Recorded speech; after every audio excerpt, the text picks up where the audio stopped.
Right. வணக்கம் வணக்கம். இதில் கவனிங்க வந்து சரி, இதில் நினைக்கிறேன் கைனெட்டிக்ஸ் வந்து தியரி ஃபுல்லாக முடிஞ்சது. சரியா, தியரி வந்து உங்களுக்கு கம்ப்ளீட். சரி, கைனெட்டிக்ஸ் தியரி கம்ப்ளீட். ஓகே தானே?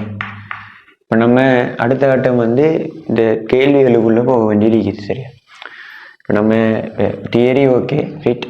அடுத்த கட்டம் நம்ம பார்க்க வேண்டியது வந்து கேள்வி கொஸ்டின்ஸ் வந்து செய்யணும். சரியா, இப்போ எந்த அளவுக்கு வந்து தியரிக்கு முக்கியத்துவம் கொடுத்து படிக்கணுமோ சரியா, அதே மாதிரி கேள்விகளும் செய்கிற வேண்டிய தேவை இருக்குது வந்து. சரியா, வேண்டி சொன்னால் இப்போ நம்ம தியரி படிக்கிற நேரம் சரியா, தியரி படிக்கிற நேரம் சரியா, இதோட விஷயங்கள் செல்லப்படும். சரியா, அதை வந்து இப்போ நம்ம எப்படி இப்போ பேப்பரில் அப்ளை பண்ணுறங்கிறது வந்து கேள்விகள் செஞ்சு அதை விளங்குறது நமக்கு விளங்கும். சரியா, அப்போ ஆரம்பமாக சரியா நான் என்ன சொல்ல வரேன்டா, எந்த அளவுக்கு நம்ம தியரிக்கு வந்து முக்கியத்துவம் கொடுத்து நல்லா தெளிவாக படிக்கிறோமோ சரியா, தியரியே தெளிவாக படிப்பீங்க, தியரிக்கு முக்கியத்துவம் கொடுத்து தெளிவாக படிக்கிறோமோ சரியா, அதே மாதிரி கேள்விகள் செய்கிறதுலேயும் நமக்கு வந்து நல்ல ஒரு ஆர்வம் வந்து இருக்கணும். ஏண்டா இப்போ பேப்பரில் எதிர்பார்க்கறது வந்து அவன் அதாவது இப்போ ஒரு கேள்வி ஒன்று செய்கிறோம்னு ஒரு பேப்பர் செய்கிறோம்னு சொன்னால் அதில் அவன் எதிர்பார்க்குற ஆன்சரை வந்து டைமுக்குள்ளே கொடுக்கணும். அதனை எதிர்பார்க்குறேன் நமக்கு விஷயம் தெரியும், ஆனால் எப்படி கொடுக்கணுங்கிற விஷயம் தெரியலன்னு சொல்லிச்சேன்னா யூஸ்லெஸ். சரியா, அப்போ அதனால தான் சொல்கிறேன் வந்து நம்ம ஒரு கன்செப்டை படிக்கிற நேரம் தெரியும் பேப்பரில் நம்ம அதை அப்ளை தான் பண்ண போகிறோம். எக்ஸாம் பேப்பரில் அப்ளை தானே பண்ணுறேன். ஒரு விஷயம் உள்ளுக்கு இருக்குது, அது எப்படி எடுத்து கொடுக்குறேங்கிறத நமக்கு தெரியணும். அதுக்கு தான் நிறைய கேள்விகள் செய்யணும்னு சொல்கிறேன். ஏண்டா இப்போ நமக்கு வந்து ஃபைனல் எக்ஸாமில் வந்து கேள்வி தானே வர டிரெக்டாக எழுதுறது மட்டும்தான் நமக்கு டிரெக்டாக வருது. சரி, ஏ லெவலில் வந்து வேறு ஒன்று நமக்கு வரப்போகலையே, ஃபைனல் எக்ஸாமுக்கு எழுதுறது மட்டும்தான் வரப்போகுது. அப்போ அதில் அந்த கேள்விக்கு சரியா அது இப்போ வந்து நமக்கு ஒரு எம்சிக்கு வரிக்கலாம். சரியா, எம்சிக்கு வரிக்கலாம், இல்லைன்னா ஸ்ட்ரக்சர் அரிக்கலாம், இல்லைன்னா எஸ்சி அரிக்கலாம், எதுவாக இருந்தாலும் சரியா ஒரு எம்சிக்கு எப்படி ஆன்சர் எடுக்குங்கிற நமக்கு தெரியணும். ரைட், அதே மாதிரி ஒரு ஸ்ட்ரக்சரில் கேட்கிற நேரம் அல்லது ஒரு எஸ்சியில் கேட்கிற நேரம் அதுக்கு எப்படி வந்து சரியா ஆன்சர் எழுதணும், அதே நேரம் அந்த டைமுக்குள்ளேயுமே எழுதணும். விளங்குதா? விஷயம் தெரியணும், அது எழுத தெரியணும், டைமுக்குள்ளேயுமே எழுத தெரியணும். சரி, இது எல்லாமே சேர்ந்தா தான் நல்ல ஒரு அவுட்புட் வந்து நமக்கு கிடைக்கும். விளங்குதா?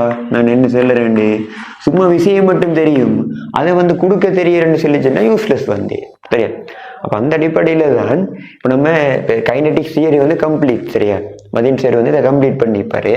இப்போ அடுத்த கட்டம் நம்ம வந்து இந்த கேள்விகள் செய்யறதுக்குள்ள போகணும். சரி, இப்போ அதுக்கு தான் உங்களுக்கு வந்து எக்ஸாம் எல்லாம் வந்து அரேஞ்ச் பண்ணியிருக்குது. சரியா, இப்போ அதுக்கு முதல் இந்த கைனெட்டிக்ஸில் சரியா, கைனெட்டிக்ஸில் ரைட் பேசிக்கான சில ஐடியாக்களை நம்ம வந்து பார்க்க வேண்டியிருக்குது.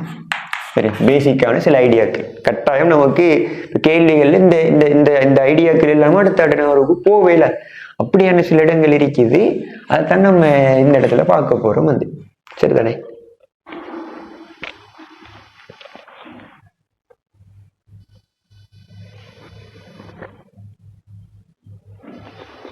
ஓகே தானே?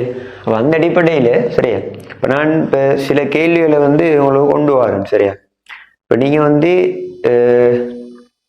இதில் என்ன செய்யுங்கன்னு சொன்னால், இப்போ இது ரெக்கார்டிங் தானே விலையில். சரியா, அப்போ நான் கேள்வியை வந்து நான் உங்களுக்கு சொல்கிறேன். சரி, அந்த கேள்வியை எழுதிட்டு நீங்கள் ட்ரை பண்ணிவிட்டு சரி அதுக்கு பிறகு நான் எக்ஸ்பிளைன் பண்ணுறதை பார்த்துக்கொள்ளும்.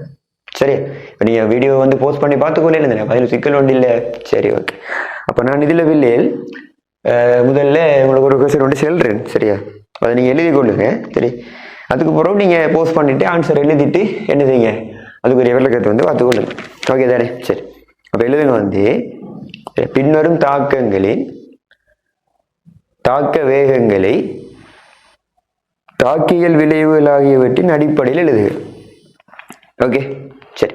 அதில் இப்போ ஒன்றாவது Na2CO3 சரி, Na2CO3 aqueous plus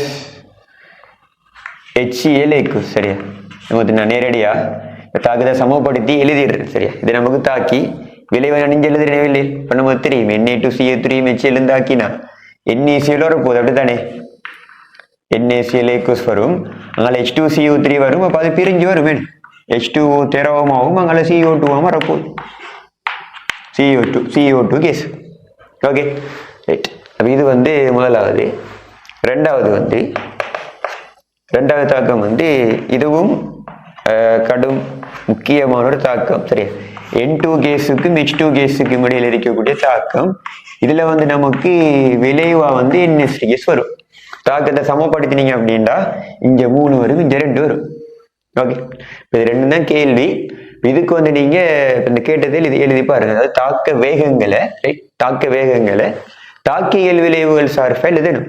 ஓகே, அதை நீங்க வீடியோ போஸ்ட் பண்ணி நீங்க எழுதி பார்ப்பீங்க. ஓகே, எழுதி பார்த்துட்டு இப்போ அடுத்த உள்ளதை நீங்க கவனிச்சிங்கன்னு சொன்னா ஓகே. சரியா, இதுல நான் கொஞ்சம் வந்துடுறேன்டா. இப்போ நமக்கு இதில் ஆரம்பமா இதுல தெரிய வேண்டியது தாக்க வீதமே. சரி, தாக்க வீதம் பாருங்களேன்.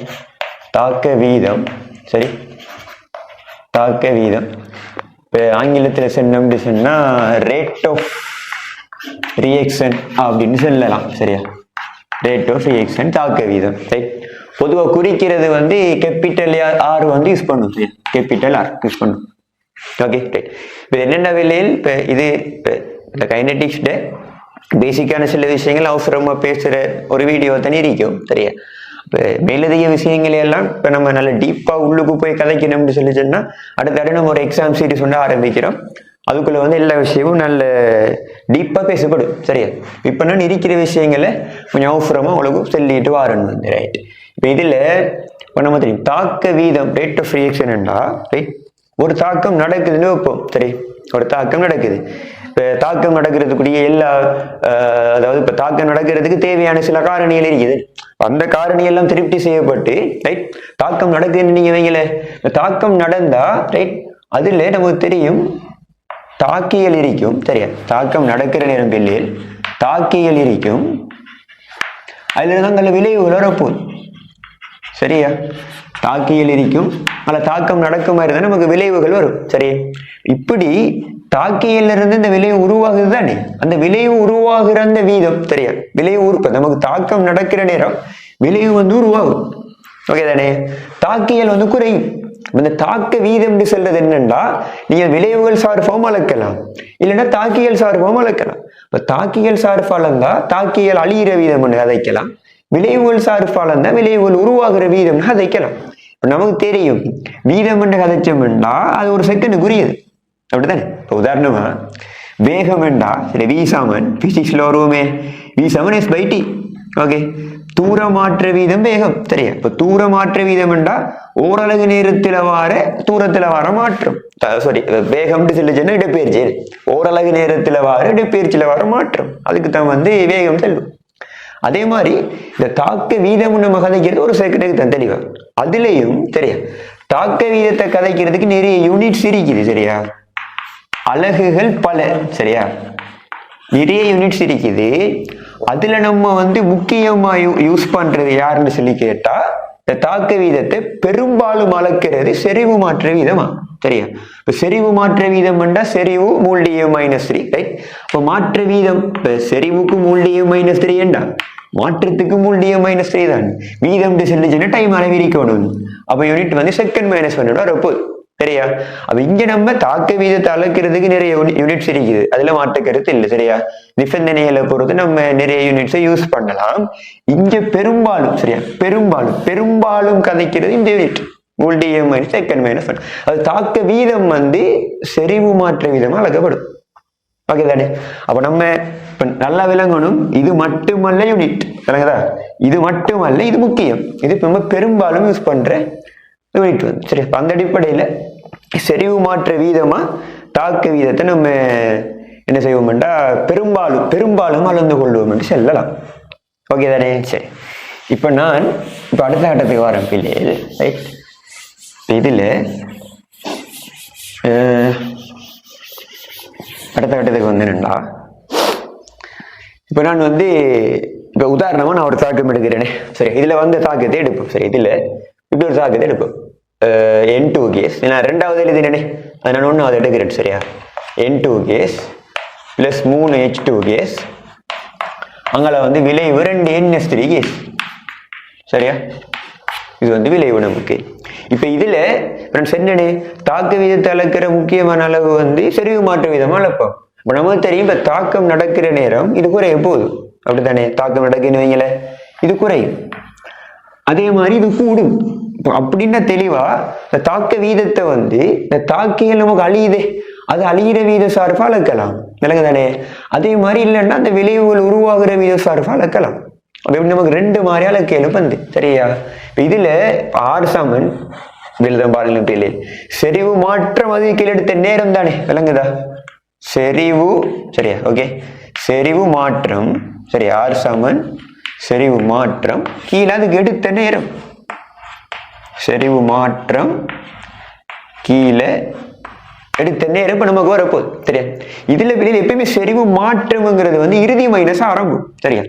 அதாவது இறுதி மைனஸ் ஆரம்பம் என்ன அப்படின்னா இறுதி செறிவு மைனஸ் ஆரம்ப செறிவு, இதான இதுக்குள்ள செறிவு மாற்றமே இருக்க போகுது, ரைட்? அப்ப இதுல தெளிவா சரியா உங்களுக்கு தீர்லையும் அழகா செல்லுப்பட்டிருக்கும் இந்த விஷயம். இதுல தெளிவா இறுதி மைனஸ் ஆரம்பம் என்று போடுற நேரம் சரியா, தாக்கிக்கு நீங்க போட்டீங்கன்னு சொன்னா இறுதி குறைஞ்சிருக்கும், ஓகே தானே? என்ன தாக்கம் நடக்கிற நேரம் செறிவு குறையுதுல, இறுதி நமக்கு குறைஞ்சிருக்கும் தாக்கிக்கு.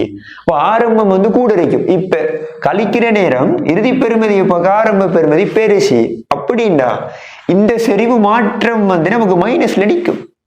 கீழே எடுத்த நேரம் எப்பயுமே டைம் அந்த டைம் பீரியட போட போறோம், அது நமக்கு பிளஸ். அப்படின்னா தாக்கிகள் சார்பா செறிவு மாற்றம் அதுக்கு கீழே எடுத்த நேரம் போடுற நேரம் நமக்கு இறுதி மைனஸ் ஆரம்பம் தான் யூஸ் பண்ணணும். அப்ப நமக்கு ஒரு மைனஸ் ஒன்று வரும். அப்ப தாக்க வீதம் வந்து மைனஸ்ல வார மாதிரி வந்துடும். ஆனா ஒரு காலமும் தாக்க வீதம் மைனஸ்ல வாரல்ல. அதனால தாக்கிகள் சார்பா இந்த கோவை நீங்க எழுதுற நேரம் முன்னுக்கு ஒரு மைனஸ் போடணும். ஏன்னு சொன்னா அந்த மாற்றத்துக்கு உள்ளுக்கு ஒரு மைனஸ் இருக்குது, விளங்குதா? அந்த மைனஸ் எல்லாமாக்குறது முன்னுக்கு ஒரு மைனஸ் போடணும், ஓகே தானே நான் சொல்றது? அதே மாதிரி விளைவு சார்பு எழுதுறது இந்த பிரச்சனை வராது. ஏன்னா அங்க வந்து விளைவு உருவாகுது தானே, அவ சுவரா ஆரம்ப செறிவு பார்க்க இறுதி அங்க அதிகம் தான். அப்ப நீங்க கழிக்கிற நேரம் வார பெருமதி வந்து பிளஸ் பெருமதி தான் வரும். அதனால அங்க சிக்கல் இல்லை சரியா. அப்ப நான் சம்மரியா என்ன செல்ல வாரேன்டா, நம்ம இப்ப தாக்க வீதத்தை வந்து தாக்கிய விளைவுகள் சார்பு எழுதுற நேரம் சரியா, தாக்கியல் சார்பு எழுத போக ஒரு மைனஸ் வரும். விளைவுகள் சார்பு எழுதுற நேரம் அந்த மைனஸ் குறியீடு வராது. இது ஒன்று. அடுத்த முக்கியமான விஷயம் என்னன்னு சொன்னா கொஞ்சம் சின்ன ஒரு விஷயம் நான் சொல்றேன் பாருங்களேன்.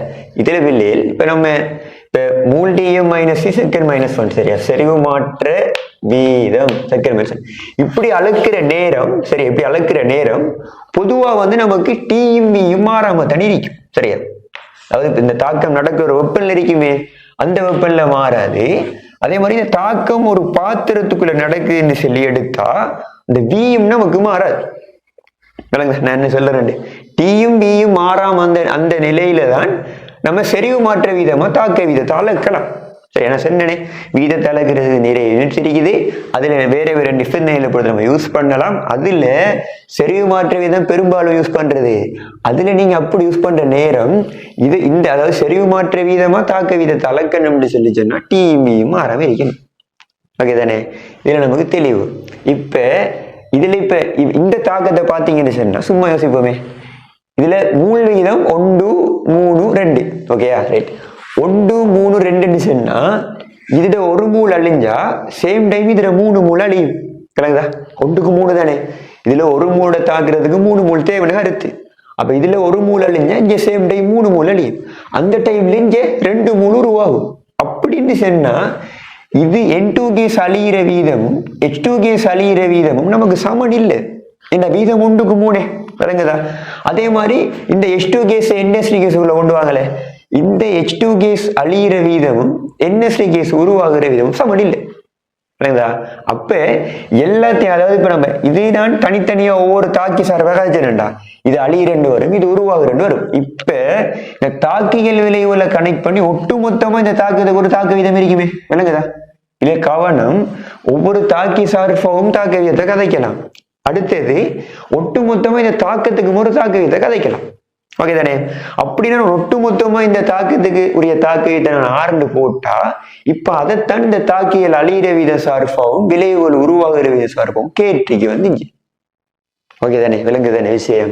அப்ப அந்த இடத்துல ஒரு விஷயம் என்ன அப்படின்னா தாக்கியல் சார்பா எழுதுற நேரம் ஒரு மைனஸ் ஒன்று வரும். அதுக்கு காரணம் சொல்லியாச்சு. அதே மாதிரி இன்னொரு விஷயம் வரும். என்னன்னு சொன்னா, இந்த பீசமான குணத்துக்கு ஏற்ற மாதிரி இந்த அழியிற வீதங்கள்ல மாற்றம் இருக்கிறதால இந்த ஆரணம் எழுதுற நேரம் சரியா இந்த பீசமான குணத்துல தலைகீழ போடணும். அப்ப தாக்கியல் சார்பு எழுத போகல மைனஸ் போட்டு தலைகீழ் போடுவீங்க. ஓகே, விளைவுகள் சார்பு எழுதுற நேரம் சும்மா தலைகீழ போட்டா ஓகே. புரியுதா? அப்ப நான் இந்த ஒட்டுமொத்த தாக்கத்துக்குரிய தாக்க விகிதத்தை ஆரன் எடுத்த பிள்ளை சரியா, இதுல பீசமான குணம் உண்டு, அதனால சிக்கல் இல்லை, ஒரு மைனஸ் ஒன்று போடுவோம். இப்ப செறிவு மாற்றத்தை குறிக்கிறது டெல்டா. ஓகே, N2 கேஸ் அதுல செறிவு சரியா, N2 கேஸ் செறிவு மாற்றம் கீழே எடுத்த டைம் டெல்டா டி. ஓகே தானே? சமன் இதுக்கு 3 இருக்குது, 3க்கு ஒரு மைனஸ் வரணும். அப்ப மைனஸ் 1/3 பீசமான குணத்துல தலைகீழ் சரியா, டெல்டா H2 கேஸ் செறிவுக்கு கீழே டெல்டா டி. ஓகே தானே? விளங்குதா? அப்ப இப்ப தாக்கி சார்பு எழுதியாச்சு. இதை அப்படியே சமப்படுத்தி நான் விளைவையும் எழுதினேன்னு சொன்னா இதை நான் கீழே எழுதுறேன். பாருங்களேன், இது சமன் தான், நான் இடமெல்லாம் சொல்லி நான் கீழே எழுதுறேன். இதுல 2 இருக்குது. அப்ப பீசமான குணத்துல தலைகீழ் வரும் delta NH3 case delta D. விளங்குதா நான் என்ன சொல்றேன்? இதான் வந்து இந்த கேட்ட கேள்விக்குரிய ஆன்சரா இருக்கும்.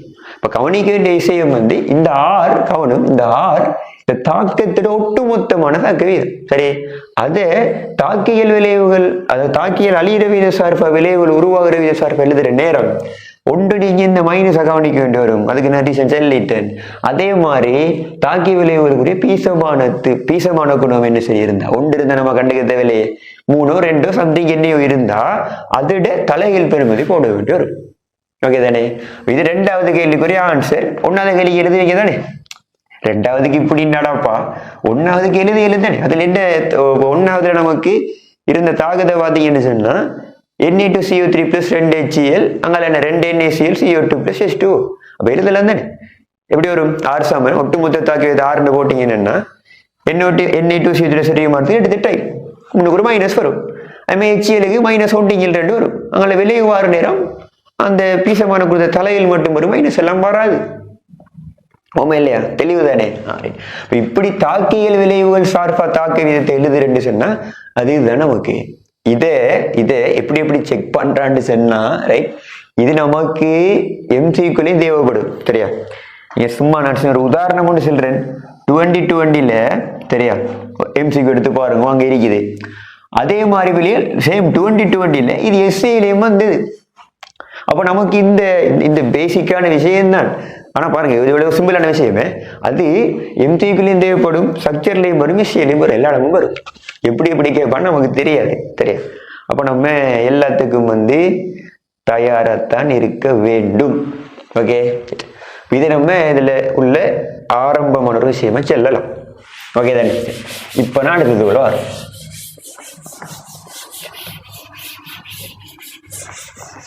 சரி, இப்ப நான் அடுத்ததுக்குள்ள வரேன்.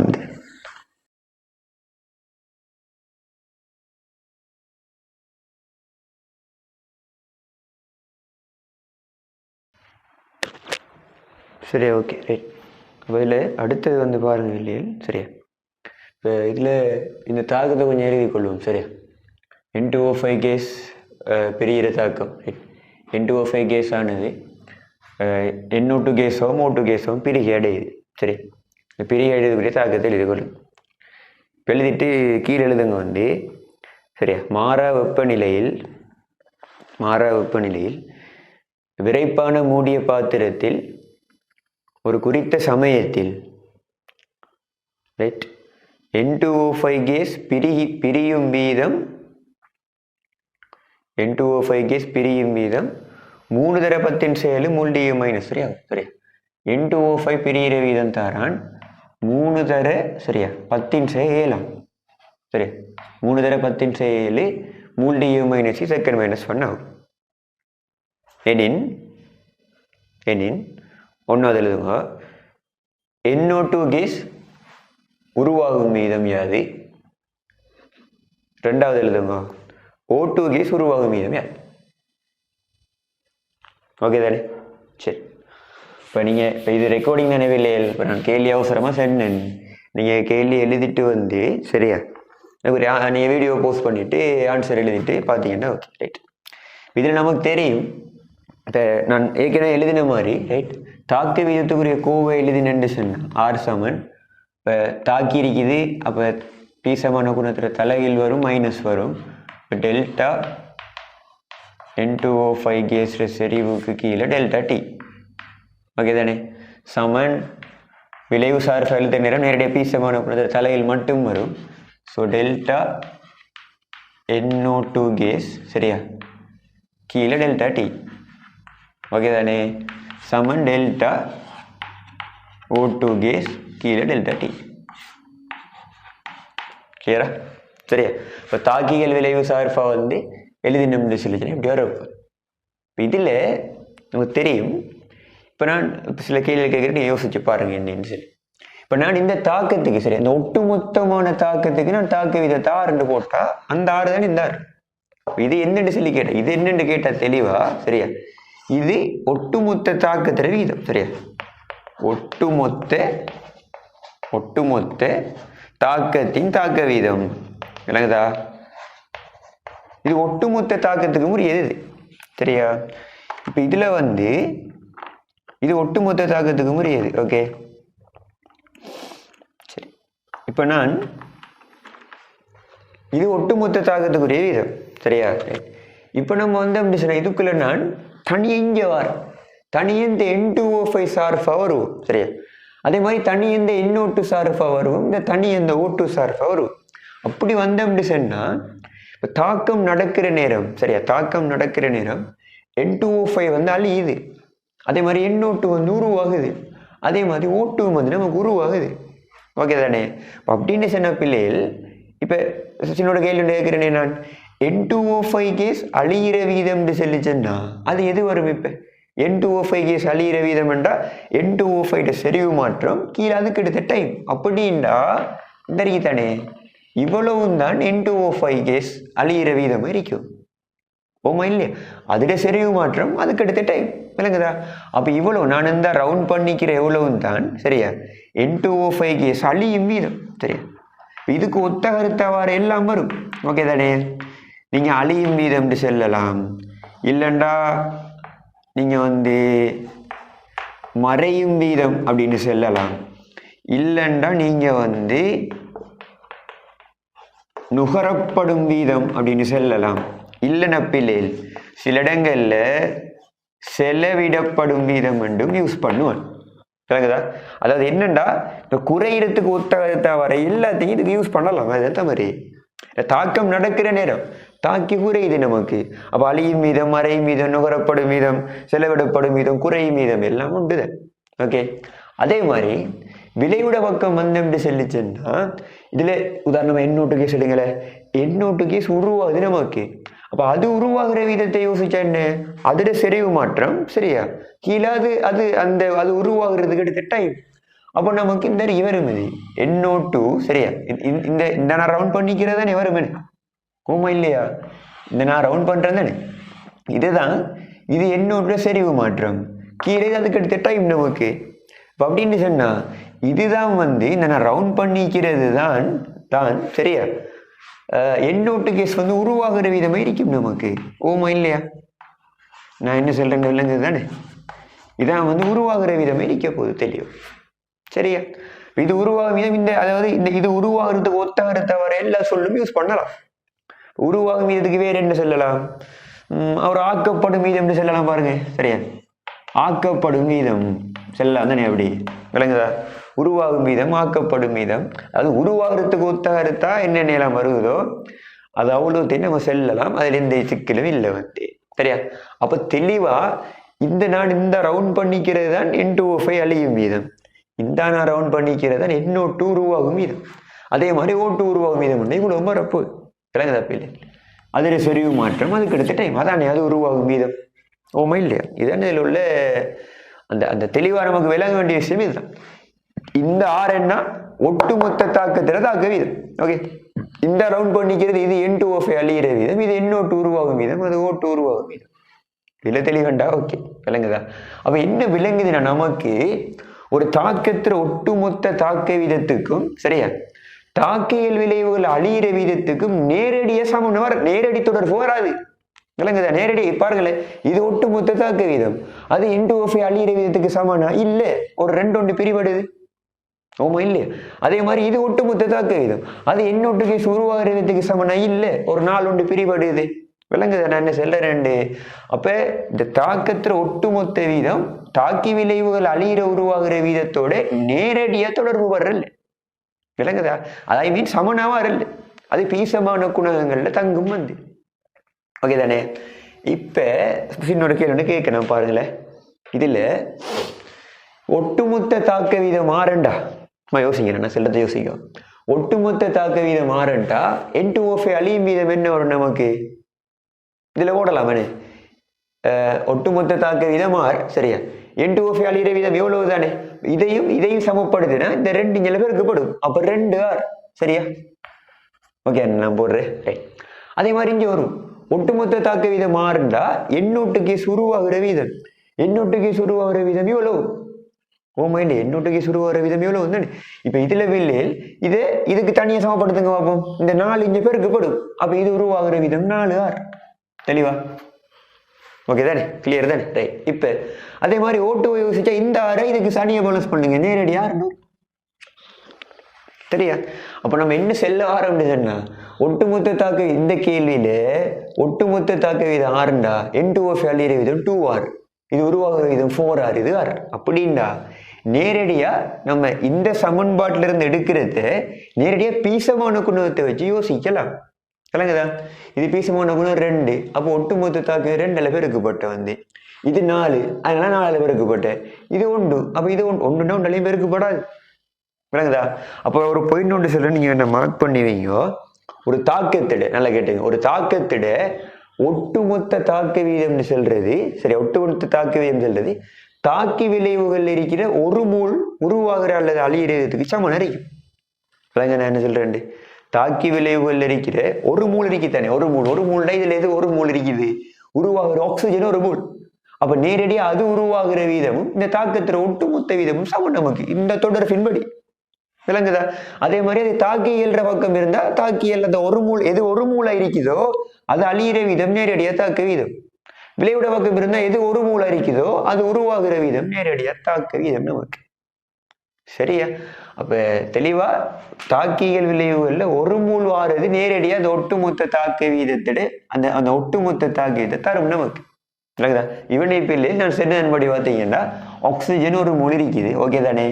அப்படின்னா இந்த ஆக்சிஜன் உருவாகிற வீதம் டைரக்டா தாக்க வீதம் ஒட்டுமொத்த வீதத்துக்கு சமம்.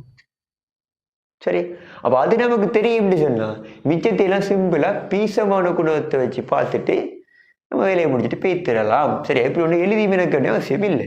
உண்மை எங்கிருந்து வருதுன்னு கேட்டா இதை ஒவ்வொன்றா சமப்படுத்த நான் இதே எழுதினேன். விளங்குதா? இங்க இருந்தா வருது, ஆனா டைரக்டா பீசமான குணத்தை வச்சு பார்க்கலாம், இதுல எந்த சிக்கலும் இல்லை. இப்ப நான் சின்ன ஒரு கேள்வி ஆகிறேன், நீங்க சும்மா யோசிச்சு பாருங்க. சரி, நம்ம யோசிங்க. இதுல வேலையில் நான் இப்படி ஒண்ணு போற பாருங்களேன். இப்ப என்னைக்கு இதை கொஞ்சம் அழிக்கிறேன் பாருங்களேன், இதை நான் அழிக்கிறேன் பாருங்களா, மேலே இருக்கிறது அழிப்போம். ஓகே, 4R அழிச்சிட்டு இப்ப என்னைக்கு வந்து இதுல இந்த N2O5 இருக்குத்தானே அது அழியிற வீதம் தெரியும். அது உதாரணமா ஒரு சிம்பிள் ஆர்னு போடுவோமே. சரி, N2O5 அழியிற வீதம் எனக்கு தெரியும், அதை ஒரு சிம்பிள் ஆர்னு போடுவோம். சரியா? N2O5 அழியிற சிம்பிள் ஆர்னு சொன்னா இப்ப இன்னைக்கு சொல்லுங்களேன், NO2 உருவாகிற வீதமே நேரிக்கும் நேரடியா. இது 2டா இது 4, அப்ப மூல் வீதம் 1க்கு 2, அப்ப இது 6டா. சரியா? இது 6 சொல்லிச்சேன்னா இது உருவாகிறது என்ன 2R. ஓமா இல்லையா? நீங்க இல்லைன்னு சொன்னாலும் ஓம் தான். சரியா? அதே மாதிரி இது 6 சொன்னா ஆக்சிஜன் உருவாகிற விதம் செய்யல 2 கொண்டு சொல்லிச்சுன்னா 6 அப்ப 6/2. ஓகே தானே? இப்ப தாக்கத்துல ஒட்டுமொத்த வீதத்தை யோசிச்சா நான் சொன்னே அதுல இருக்கக்கூடிய ஒரு மூல் உருவாகிற வீதம் தான் டைரக்டா தாக்க வீதம் ஒட்டுமொத்தம். அப்ப ஒட்டுமொத்த தாக்க வீதம் 6/2 தான் நான் போட்டதன்படி பார்த்தா. ஓகே, இதை நான் ஒரு தரவா எடுத்தேன். இது அழியிற வீதம் தெரியும் சொல்லிச்சது எல்லாம் டைரக்டா சும்மா போடலாம், பீசமான குணத்தை வச்சு போட்டு தெளிவா கிளியரா? அப்படின்டா ஒரு MCQ கேள்வி வார நேரம் இப்படி ஒன்று எழுத வேண்டிய அவசியம் இல்லை நமக்கு. டைரக்டா இதை வச்சு ஆன்சர் எடுத்துட்டு பெய்திரலாம். சரி சரி, அப்போ நீங்கள் தேவையான விஷயங்கள் நீங்கள் குறித்து எடுப்பீங்க. ஓகே, நான் இதை அழிக்கிறேன். இப்போ இந்த கேள்விகளை வந்தா பிள்ளைகள் சரியா வந்தா இந்த கேட்டீரேண்டா இதில் N2O5 வந்து அழியிற விதம் தந்திருக்கேன் நமக்கு. சரியா, 3 தடவை செய்யலாம். சரியா, இது அழியிற வீதம் 3 தடவை செய்யலை. யூனிட்டை போட்டுக்கொள்ளல, மூல்டிஎம் மைனஸ் செகண்ட் மைனஸ். கேள்வி இது உருவாகிற வீதம் என்ன, இது உருவாகிற வீதம் என்ன. சரியா, அதான் நமக்கு கேட்டீர வந்து. சரி, அப்போ இதில் இப்போ எப்படி யோசிக்கலாம்? இது அழியிற வீதம் இது உருவாகிற வீதம் என்றால் அந்த வீத விதிக்கோ, அதாவது ஒட்டுமொத்த தாக்க வீதம். சரியா, தாக்க இயல்விலையோட சம்பந்தப்படுது. என்ன அழிச்சுடுறேனே, சும்மா உங்களுக்கு விலங்குதா இல்லையான்னு பார்க்கறதுக்கு ஒரு உதாரணம் சொன்னேன் இது. ஓகே, இதை நான் அழிக்கிறேன். சரியா, அப்போ இப்போ இதுக்கு நம்ம ஆன்சர் எடுக்கிற நேரத்திலே சும்மா பார்த்து எடுக்கலாம். இது ஒரு MCQ கேள்வின்னா சும்மா எடுக்கலாம். பாருங்க, இது 2க்கு 4 அப்போ இது 3 தடவை 10 செய்யலைன்னா இது 2 மடங்கு. உமா இல்லையா? அப்போ அப்படியே அதுத்தானே சென்னேன் நான். அப்போ இது 6 தடவை 10 செய்யலை. மூல்டிஎம் மைனஸ் செகண்ட் மைனஸ் 1. விளங்குதா? இதே தெரிஞ்சு நான் நேற்கனவே ஒரு சமன்பாடு எழுதினேன், அதை அழிச்சு போட்டேன். அதில் நீங்கள் N2O5 அழியறதை கொண்டு இதை போட்டிங்கன்னு சொல்லிச்சேன்னா N02 உருவாகிற விதம் இந்த பெருமதி வரும். வேணும்னா போட்டு பாருங்க. ஓகே தானே? அப்போ இது ஒரு MCQ கேள்வி எடுத்து நான் விளங்கப்படுத்தினா 2:4 அப்போ 1:2. ஸோ 3 6 முடிஞ்சு. அதே மாதிரி இது 2 கொண்டுலா, அப்போ இது 3 அது 1.5 தர 10 அவ்வளவுதான். பீசமான குணத்தை பார்த்துட்டு போறேன். இப்ப ஒட்டுமொத்த தாக்க வீதம் கேட்டா அதுவும் என்ன, இந்த பெருமதி தான். என்ன டிரெக்டா ஒரு மூல் உருவாகிற விதம் ஒட்டுமொத்த தாக்க வீதத்துக்கு சமம் நமக்கு. ஓகே தானே? இதுல எந்த சிக்கலும் இல்லை. நான் முன்னுக்கு ஒரு கோவையில் இது நினைவில்லை. அதுல நீங்க N2O5 அழியிற வீதம் ஒன்று மார்க் பண்ணிடுறேன்ல, அதுல இதை போடுங்க. போட்டு சமப்படுத்துறீங்கன்னு இது வரும். நான் என்ன சொல்றேன்டா, MCQ கேள்வி இருந்தாடாப்பா அப்படி அவசியம் இல்லை. டிரெக்டா பீசமான குணத்தை வச்சு பார்த்து வேலையை முடிச்சுட்டு பேசிடலாம்னு சொல்றேன். ஓகே தானே? இந்த விஷயம் நமக்கு தெரிஞ்சிருக்கணும். இது 2020 வந்தது MCQல, கண்டினியூவா வருதுதான். சரியா? அப்ப இது நம்ம செய்யறதில் இந்த சிக்கலும் இருக்க நான் நினைக்கிறேன். சரி, இப்ப அடுத்ததுக்குள்ள வந்தோம்னு சொல்லிச்சேன்னா பிள்ளைகள் கவனிங்க. சரி, இப்போ நான் ஒரு கேள்வி ஒன்று சொல்றேன். சரியா, அதுக்கு நம்ம இப்போ நான் சொன்ன மெத்தட்ல சும்மா கொஞ்சம் யோசிச்சு பார்ப்போம். சரியா, ரைட், எழுதுங்களே, இந்த தாக்கத்தை எழுதுவோம். சரியா, C2H4. சரியா, C2H4 கேஸ். இது ஆக்சிஜனோட மீன்ஸ் தகன தாக்கம் என்ன நமக்கு தெரியுமே. இப்போ விளைவு பார்க்காம நீ எழுதுவீங்கோ, என்ன எழுதுவீங்கோ? இதுல ஆக்சிஜன் தகன மண்டலம் கார்பன் இருக்குது. கார்பன் இருந்தால் நமக்கு CO2 வரும். ஓகே, ஹைட்ரஜன் இருக்குது. ஹைட்ரஜன் இருந்தால் நமக்கு நீர் வரும், H2. தாக்கத்தை சமப்படுத்தினோம்னா இங்கே 2, அப்போ இங்கே 2, 4, இங்கே 2, 2, 4, 6, இங்கே 3. ஓகே தானே? 3 இது 3. சரியா, சமப்படுத்துறது தாக்கம். சரியா, இப்போ என்ன கேள்வி அப்படின்னு சொன்னா நான் வாசிக்கிறேன் கேளுங்களே.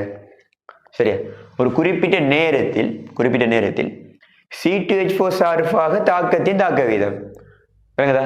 அப்போ இதில் பாருங்க. சரியா, இப்போ நீங்கள் என்ன நீங்கள் வீடியோ தானே பார்த்து கொண்டிருக்கீங்க, உங்களுக்கு விலங்கெல்லாம் நீங்கள் திரும்ப பார்க்கலவே இல்லையே. இதில் கேள்வியை பார்த்தீங்கன்னா C2H4 சார்பா சரியா தாக்கத்தில் தாக்க வீதம் கேட்டீங்க. C2H4 சார்பா தாக்கத்தில் தாக்க வீதம்னா C2H4 எடுத்த தாக்கியால் இருக்குது. அப்போ அது அழிகிற வீதம். அது சார்பானது. அது சார்பானது என்று சொல்லிச்சுன்னா அது வந்து அழிகிற வீதம் இருக்கும். கிளியர் தானே? அப்ப நமக்கு அது அழிகிற வீதம் தந்திரிக்கான் 2 தடவை 4. விளங்குதா? நான் என்ன சொல்ல விளங்குதா? 2 தடவை 4. கேள்வி என்னன்னா மற்ற இனங்கள் சார்பான தாக்க வீதம். அப்ப இதுக்கு என்ன கோவம் வந்து மற்ற இனங்கள் சார்பாண்டா இது அழிகிற வீதம். ஆக்சிஜன் அழிகிற வீதம் கேட்டீரான், CO2 கேஸ் உருவாகிற வீதம் கேட்டிருக்கான், H2O கேஸ் H2O லிக்விட் உருவாகிற வீதம் கேட்டிருக்கான். விளங்குதா நான் என்ன சொல்றேன்? மற்ற இனங்கள் சார்பான வீதம்னா அதுதான் பில்லியன். அந்த குறித்த கூறு சார்பான வீதம் சொல்லிச்சேன்னா அது தாக்கிட பக்கம் இருந்தா அழிகிற வீதத்தை கருத்து. ஓகே தானே? அதே மாதிரி விளைவுட பக்கம் இருந்தா உருவாகிற வீதத்தை காட்டு கருத்து அது நமக்கு சரியா. அப்ப இதுல நமக்கு சிக்கல் இல்லை. டிரெக்டா நீங்க பாப்பீங்க தானே? இதுல இது அழியதும் தந்திரான். அப்போ 1 இது 3. அப்போ 2 தடவை 10 செய்ய 4 அப்போ இது 1க்கு 3 தானே, அப்போ 6 தடவை 10 செய்ய 4. ஓகே தானே. அதே மாதிரி இங்கே வந்தா இது 1 இது 2, அப்போ இது 2 தடவை 10 செய்ய 4, இது 4 தடவை 10 செய்ய 4. அதே மாதிரி இது 4 தடவை 10 செய்ய 4.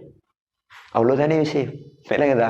இதை வந்து இப்போ நம்ம இந்த தாக்குதல் ஒட்டுமொத்த தாக்கத்தை நான் 6ன்னு சொல்லி போட்டா தாக்கி விலையை சார் இப்படி எழுதலாம். நான் சும்மா எழுதி சும்மா ஒருக்க செஞ்சு காட்ட வந்து அப்போ 6 சமன் பிள்ளைகள் எழுதினா பாருங்களேன், மைனஸ் டெல்டா C2H4 கேஸுக்கு செறிவு மாற்றத்துக்கு கீழே டெல்டா டி. ஓகே தானே.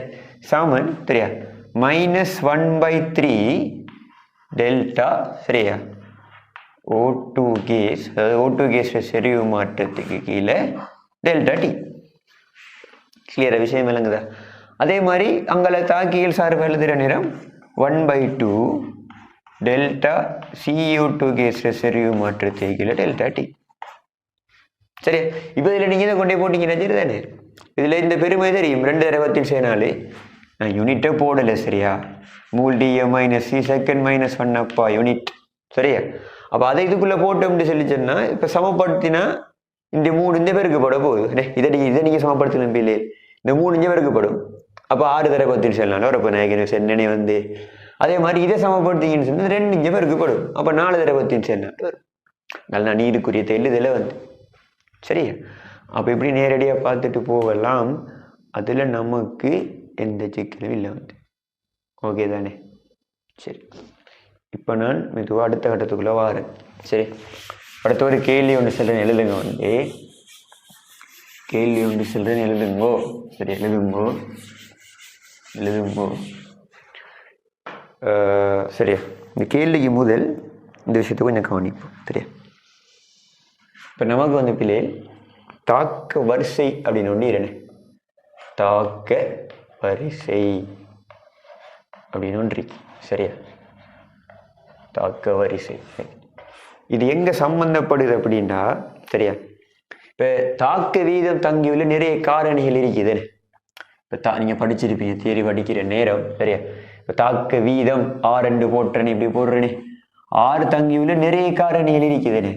வெப்பநிலை இருக்குது, அதே மாதிரி செறிவு இருக்குது, அதே மாதிரி ஊக்கி இருக்குது சரியா. அதே மாதிரி வாயு நிலை தாக்கிகளாக இருந்தால் அமுக்கம் இருக்குது சரியா. அதே மாதிரி வந்து விளை பொருட்கள கரைதிறன் ஒன்று இருக்குது. அடுத்தது வந்து பிணைப்புக்கள்ற தன்மை ஒன்று இருக்குது. அடுத்தது வந்து வேற என்ன இருக்குது, ஊடகத்திடையில் பாகுநிலைத்தன்மை ஒன்று இருக்குது. நிறைய விஷயங்கள் இருக்குது. அதில் மிச்ச முக்கியம் இவங்க 3 பேரும் வெப்பநிலை, செறிவு, ஊக்கி சரியா. இவங்க 3 பேரும் வந்து நமக்கு முக்கியம். VIP சரியா, வெரி இம்பார்ட்டன்டான ஆக்கள் வைங்கள சரியா. கேள்வி எல்லாம் அடிக்கடி ஆராயிறது 3 பேரை பத்தி தான். இங்க பாஸ் பேப்பர் கேள்வியை பார்த்தீங்கன்னா விளங்கும் வந்து. ஓகே தானே. சரி, அந்த அடிப்படையில் இந்த தாக்க வரிசைங்கிறது எங்க வருதுன்ற பிள்ளைகள் சரியா. இந்த செறிவரிக்கு தானே செறிவு சரியா. தெரியும் தாக்க வீதத்தை பாதிக்கிற ஒரு முக்கியமான ஒரு காரணி வந்து செறிவு. அதுல மாற்று கருத்து இல்லை. ஓகே, இந்த செறிவுல இப்ப நமக்கு தெரியும். இப்ப பொதுவா ஒரு தாக்கிற செறிவு கூடினா வீதம் கூடும் தெரியும். இப்ப தாக்கிற செறிவு கூடுற நேரம் வீதம் எப்படி கூடும் கலகுதா. இப்ப தாக்கிற செறிவு ரெட்டிப்பானா வீதம் என்ன மாதிரி, வீதம் ரெட்டிப்பாகுதா இல்ல 4 மடங்கு ஆகுதா இல்ல 2க்கு விடைப்பட்ட ஒரு நிலையா, அது தெரியாதானே. அதை பார்க்கறதுக்கு தான் தெரியாது. நம்ம வீத விதி கோவை அப்படின்னு ஒண்ணு கொண்டு வரோம் பாருங்களா.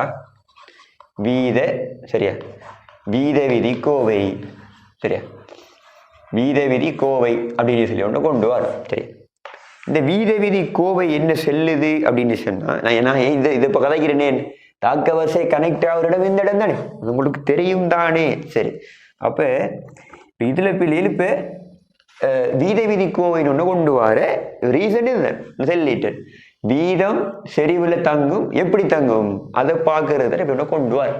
இதுல பிள்ளைகள் சரியா. இப்ப நமக்கு தாக்கியல் ஏ இருக்குது, பி இருக்குது வைங்கள. ஏயும் பியும் தாக்கி C+T வார ஒரு விலையை நான் சும்மா யோசிச்சேன்டா சரியா. இந்த வீத விதி கோவை எப்படின்னா, இந்த தாக்கத்துக்கான ஒட்டுமொத்த வீதம் 6 போட்டா சரியா, R = சரியா. ஆர் சமன் ஒரு மாறிலி போடுற கே, சரியா. ஆர் சமன் கே, சரியா. ஏட செறிவு தாக்கி எழுதுற, சரியா. ஏட செறிவு அதுட ஒரு ஏ அமௌண்ட்டு போடுற. ஏன்னா உங்களுக்கு என்ன தெரியும், நான் பிறகு வாரேன் சொல்றேன் அது, சரியா. இன்டு பீட செறிவு அதுல ஒரு பி அமௌண்ட்டு போடுற, சரியா. இதுல நமக்கு இந்த வருது தானே ஏபி, இந்த ஏ இந்த பி, இதுக்கு பேர் தான் தாக்க வரிசை என்று சொல்லும். தாக்க வரிசை, ஓகே தானே, தாக்க வரிசை. இப்போ இதுல என்ன பிள்ளைகள், இந்த இந்த சிம்பிள் ஏங்கிறது இந்த ஏ சார்பான தாக்க வரிசை, அதாவது தாக்கி ஏ சார்பான தாக்க வரிசை சிம்பிள், ஓகே. தாக்கி பி சார்பான தாக்க வரிசை சிம்பிள் பி. தாக்கத்தில் ஒட்டுமொத்த தாக்க வரிசைன்னா ஏ பிளஸ் பி. இந்த கே ஆர் அப்படின்னு சொன்னா இவரைத்தான் வந்து தாக்க வீத மாறிலின்னு சொல்லும், சரியா. தாக்க வீத மாறிலி, சரியா. அல்லது அல்லது வேக மாறிலின்னும் செல்லலாம், சரியா. வேக மாறிலி இல்ல அப்படின்னா பேப்பர்ல சில நேரம், சரியா, இந்த தாக்கத்தை விட்டுட்டு வீத மாறிலின்னு யூஸ் பண்ணுவேன். அப்ப என்ன, இந்த வீதம் வேகம் என்று வந்து மாறிலின்னு வந்தா அது இந்த கே தான். எல்லாம் ஒரே சொல்லிட்டேன், ஒத்த அர்த்தமா யோசிக்குவோம். வீத மாறிலி, வேக மாறிலி, தாக்க வீத மாறிலி, தாக்க வேக மாறிலி எல்லாமே வருதான் இந்த கே. இந்த கேங்கிறது நியமமான குறியீடு அல்ல. நம்ம பொதுவாக இதுக்கு கே போடலாம், கே நோட் போடலாம், கே டேஸ் போடலாம், என்ன போடலாம், இந்த வீத விதி கோவையில வர அந்த கான்ஸ்டன்ட் மாறிலி, ஓகே. அவருக்கு தான் நம்ம தாக்க வீத மாறிலி, வேக மாறிலி அப்படின்னு சொல்றேன், சரி. அப்ப இதுல வார இந்த ஏயும் பி தான் தாக்க வரிசை என்று சொல்றது, அதான் நான் சொல்ல வந்தேன், சரி. இப்ப இது நமக்கு வீத விதி கோவை, சரியா. வீத விதி கோவை இல்லண்டா சில நேரம் இந்த விதி வராது, வீத கோவை என்றெல்லாம் செல்லுவான். இதெல்லாம் ஒரே விஷயமா நமக்கு தெரியணும், சரியா. அப்ப இதான இந்த செறிவை நம்ம எப்படி, அதாவது செறிவு தாக்கு வீதத்துல எப்படி செல்வாக்கு செலுத்துதுன்னு பாக்குறதுன்னு இந்த ஒண்ணு கொண்டு வந்து. இப்ப இதுல நமக்கு தெரியும், இப்ப ஏ வந்து ஒன்று வைங்கள, ஏ ஒன்று பிள்ளைகள் ஏட செய்வு ரெட்டிப்பானா 6 ரெட்டிப்பாகும், நேரீத சமம் தானே.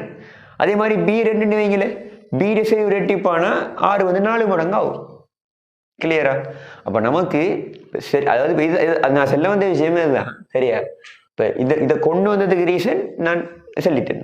வீதம் செறிவுல எப்படி தங்குது, இரட்டிப்பாக்கினா என்ன மாதிரி, இரட்டிப்பாக்கினா என்ன மாதிரி, 3 மடங்காக்கினா என்ன மாதிரி, அதை பார்க்கறது அதை கொண்டு வந்து, ஓகே தானே. சரி, இது உங்களுக்கு தெரிஞ்ச விஷயம்தான். சரி, இப்ப நான் எங்க வர போறேன்டா, இப்ப நமக்கு இந்த வீத மாறிலி என்ன சொன்னோ, அதுல நான் இப்படி ஒரு தாக்கத்தை சும்மா எடுக்கிறேன் பாருங்களேன். ஒரு ஏங்கிற ஒரு தாக்கி இருக்குது, ஒரு தாக்கத்தை சும்மா எடுப்போம். ஏங்கிற தாக்கி இருக்குது, அதுல இருந்து நமக்கு ஒரு விளைவு வருது ரெண்டு வைங்கள விளைவு. இப்ப இதுல ஒட்டுமொத்த தாக்கி எடுத்து ஒரு 6 வைப்போம், வச்சா எழுதலாம். இப்ப ஆர் சமன் வீத மாறிலி கே இன்டு ஏட செறிவுட, சரியா, ஒரு ஏ அமௌண்ட்டுக்கு ஒரு, அது இன்னைக்கு என்னன்னு தெரியாது தானே. தாக்க வரிசை நமக்கு தெரியாது என்னண்டு. தாக்க வரிசை பிள்ளைகள் பரிசோதனை செஞ்சு துணிகிற ஒரு ஆள், சரியா. அப்ப நமக்கு அவரை வந்து என்னன்னு நமக்கு தெரியாது, சரி. இதுல நம்ம என்னத்தை பார்க்க போறோம்னு சொன்ன பிள்ளைகள், இந்த வீத மாறிலிட அழகு, அடுத்தது இந்த தாக்க வரிசை, இது ரெண்டையும் நம்ம தொடர்படுத்தி நமக்கு விஷயம் தெரியணும். அதாவது ஒரு தாக்கத்துல வந்து ரைட், ஒரு தாக்கத்துல வீத மாறிலிட அழகு தெரிஞ்சா வரிசையை செல்லலாம். அதே மாதிரி, சரியா. அப்ப இப்படி வருவோமே, வீத மாறிலிட அழகு தெரிஞ்சா வரிசையை செல்லலாம், வரிசை தெரிஞ்சா வீத மாறிலிட அழகை செல்லலாம், சரியா. இந்த தொடர்பு நமக்கு எப்படி பார்க்கிறங்கிறது தெரியணும், சரியா. இப்போ வருவோம் பாருங்க. நான் இந்த வரிசை ஏ வந்து ஒன்று எழுதுறேனே, சும்மா எடுப்போம் பாருங்களா.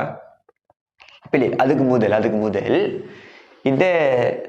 இந்த செறிவு, இப்ப இது ஏட செறிவு தான். இது இல்லை நம்ம சதுர அடைப்பு போட்டோம்னா அது என்ன செறிவுன்னு கேட்டா, தெளிவா என்ன செறிவுன்னு கேட்டா அது மூல்டிஎம் மைனஸ் இல்லவா அது செறிவு, சரியா. இந்த செறிவு வந்து ஏட செறிவு வந்து மூல்டிஎம் மைனஸ் இல்லவா அது செறிவு. வேற யூனிட் இதுக்குள்ள யூஸ் பண்றல பொதுவாக, சரியா. பொதுவா வேற யூனிட் வந்து நம்ம இதுக்குள்ள யூஸ் பண்றல வந்து. அப்ப இந்த செறிவு மூல்டிஎம் மைனஸ் 3, இது தாக்க வீதம் செறிவு மாற்ற வீதம் அல்லோ, ஏற்கனவே சென்னன் அப்படின்னா இதோட அலகு வந்து மூல் dm மைனஸ் 3 செகண்ட் மைனஸ் 1 இருக்க போகுது. இப்போ இந்த அலகு நமக்கு மாறாது, சரியோட அலகு வீதத்திற அலகு மாற பொருள் மூல் dm மைனஸ் செகண்ட் மைனஸ் 1. இப்போ ஏட பெருமதி தெரிஞ்சா கேட அலகை காணலாம் தானே, ஓமா இல்லையா? ஏ சமன் ஒன்றுண்டா கேட அலகை காணலாம், ஏ சமன் ரெண்டுண்டா காணலாம், மூணுண்டா காணலாம். சிம்பிள் விஷயம். சரி, அப்போ நான் இப்போ பாருங்களேன், இதில் ஒன்றாவது ஒன்று ஏ சமன் ஒன்று எடுக்கிறேன் பாருங்களா. ஏ சமன் ஒன்றுண்டா சரியா, ஏ சமன் ஒன்றுண்டா இது என்ன தாக்கம்? முதலாம் வரிசை தாக்கம். நான் எல்லாத்தையும் எழுதிட்டிக்கலையா? எல்லாத்தையும் எழுதலை. ஏ சமன் ஒன்றுண்டா முதலாம் வரிசை தாக்கம் என்ன? ஏன்னா முதலாம் வரிசை தாக்கம் என்ன? தாக்கத்தில் ஒட்டுமொத்த வரிசை உண்டு. அதே மாதிரி ரெண்டாம் வரிசை தாக்கம்னா தாக்கத்தில் ஒட்டுமொத்த வரிசை ரெண்டு. அப்போ ஏ சமன் ஒன்றுன்னா தெளிவாக இது முதலாம் வரிசை தாக்கமாக இருக்கு நமக்கு. கிளியரா? Okay, right. அப்போ ஏ சமன் ஒன்றுண்டா பிள்ளைகள் தாக்கம் முதலாம் வரிசை தாக்கமாக வேணா நீங்கள் மார்க் பண்ணி கொள்ளுவா. இங்கே ஒன்று போட்டா பாருங்களேன், இப்போ சிம்பிளான இதை வச்சே பிரச்சனை முடிக்கிறோம் பாருங்க. இதில் பிள்ளைகள் இதில் unit mole dm minus second minus 1. Okay, இங்கே ஒன்று, அப்போ இது ஒன்று போகிறதும் போகிறது ஒன்று தானே, ரைட். இது மூல் dm மைனஸ் 3. அப்போ இஞ்சால மூல் dm மைனஸ் 3, இஞ்சால வர மூல் dm மைனஸ் 3 ரெண்டுமே வெட்டுப்படும். அப்போ நம்ம கேட யூனிட் என்ன எழுதலாம்? செகண்ட் மைனஸ் 1 மட்டும் மிஞ்சும். அப்போ செகண்ட் மைனஸ் 1 லேஸ் எழுதிட்டு போய் தரலாம். விலங்கா பிள்ளை நான் என்ன சொல்றேன் உங்களுக்கு, இதில் விலங்கு என்ன சொல்றேன், இது ஒன்றுண்டா செகண்ட் மைனஸ் 1 நேரடியாக யூனிட். சரியா, ரைட். அப்போ நான் சும்மா எழுதி தெரிஞ்சு பாருங்களேன், இதில் கேட யூனிட் எடுக்கணும். அப்போ 6 அலகுக்கிட்டே 7 அலகுனே அப்படித்தான் வரப்போகுது. இல்லைன்னா நேரடி எழுதுறேன் பாருங்களேன், கேட அலகு சரியா, கேட சரி யூனிட்டுக்கு சும்மா எப்படி போடுறேன்னு நான் யூனிட் செகண்ட் மைனஸ் 1.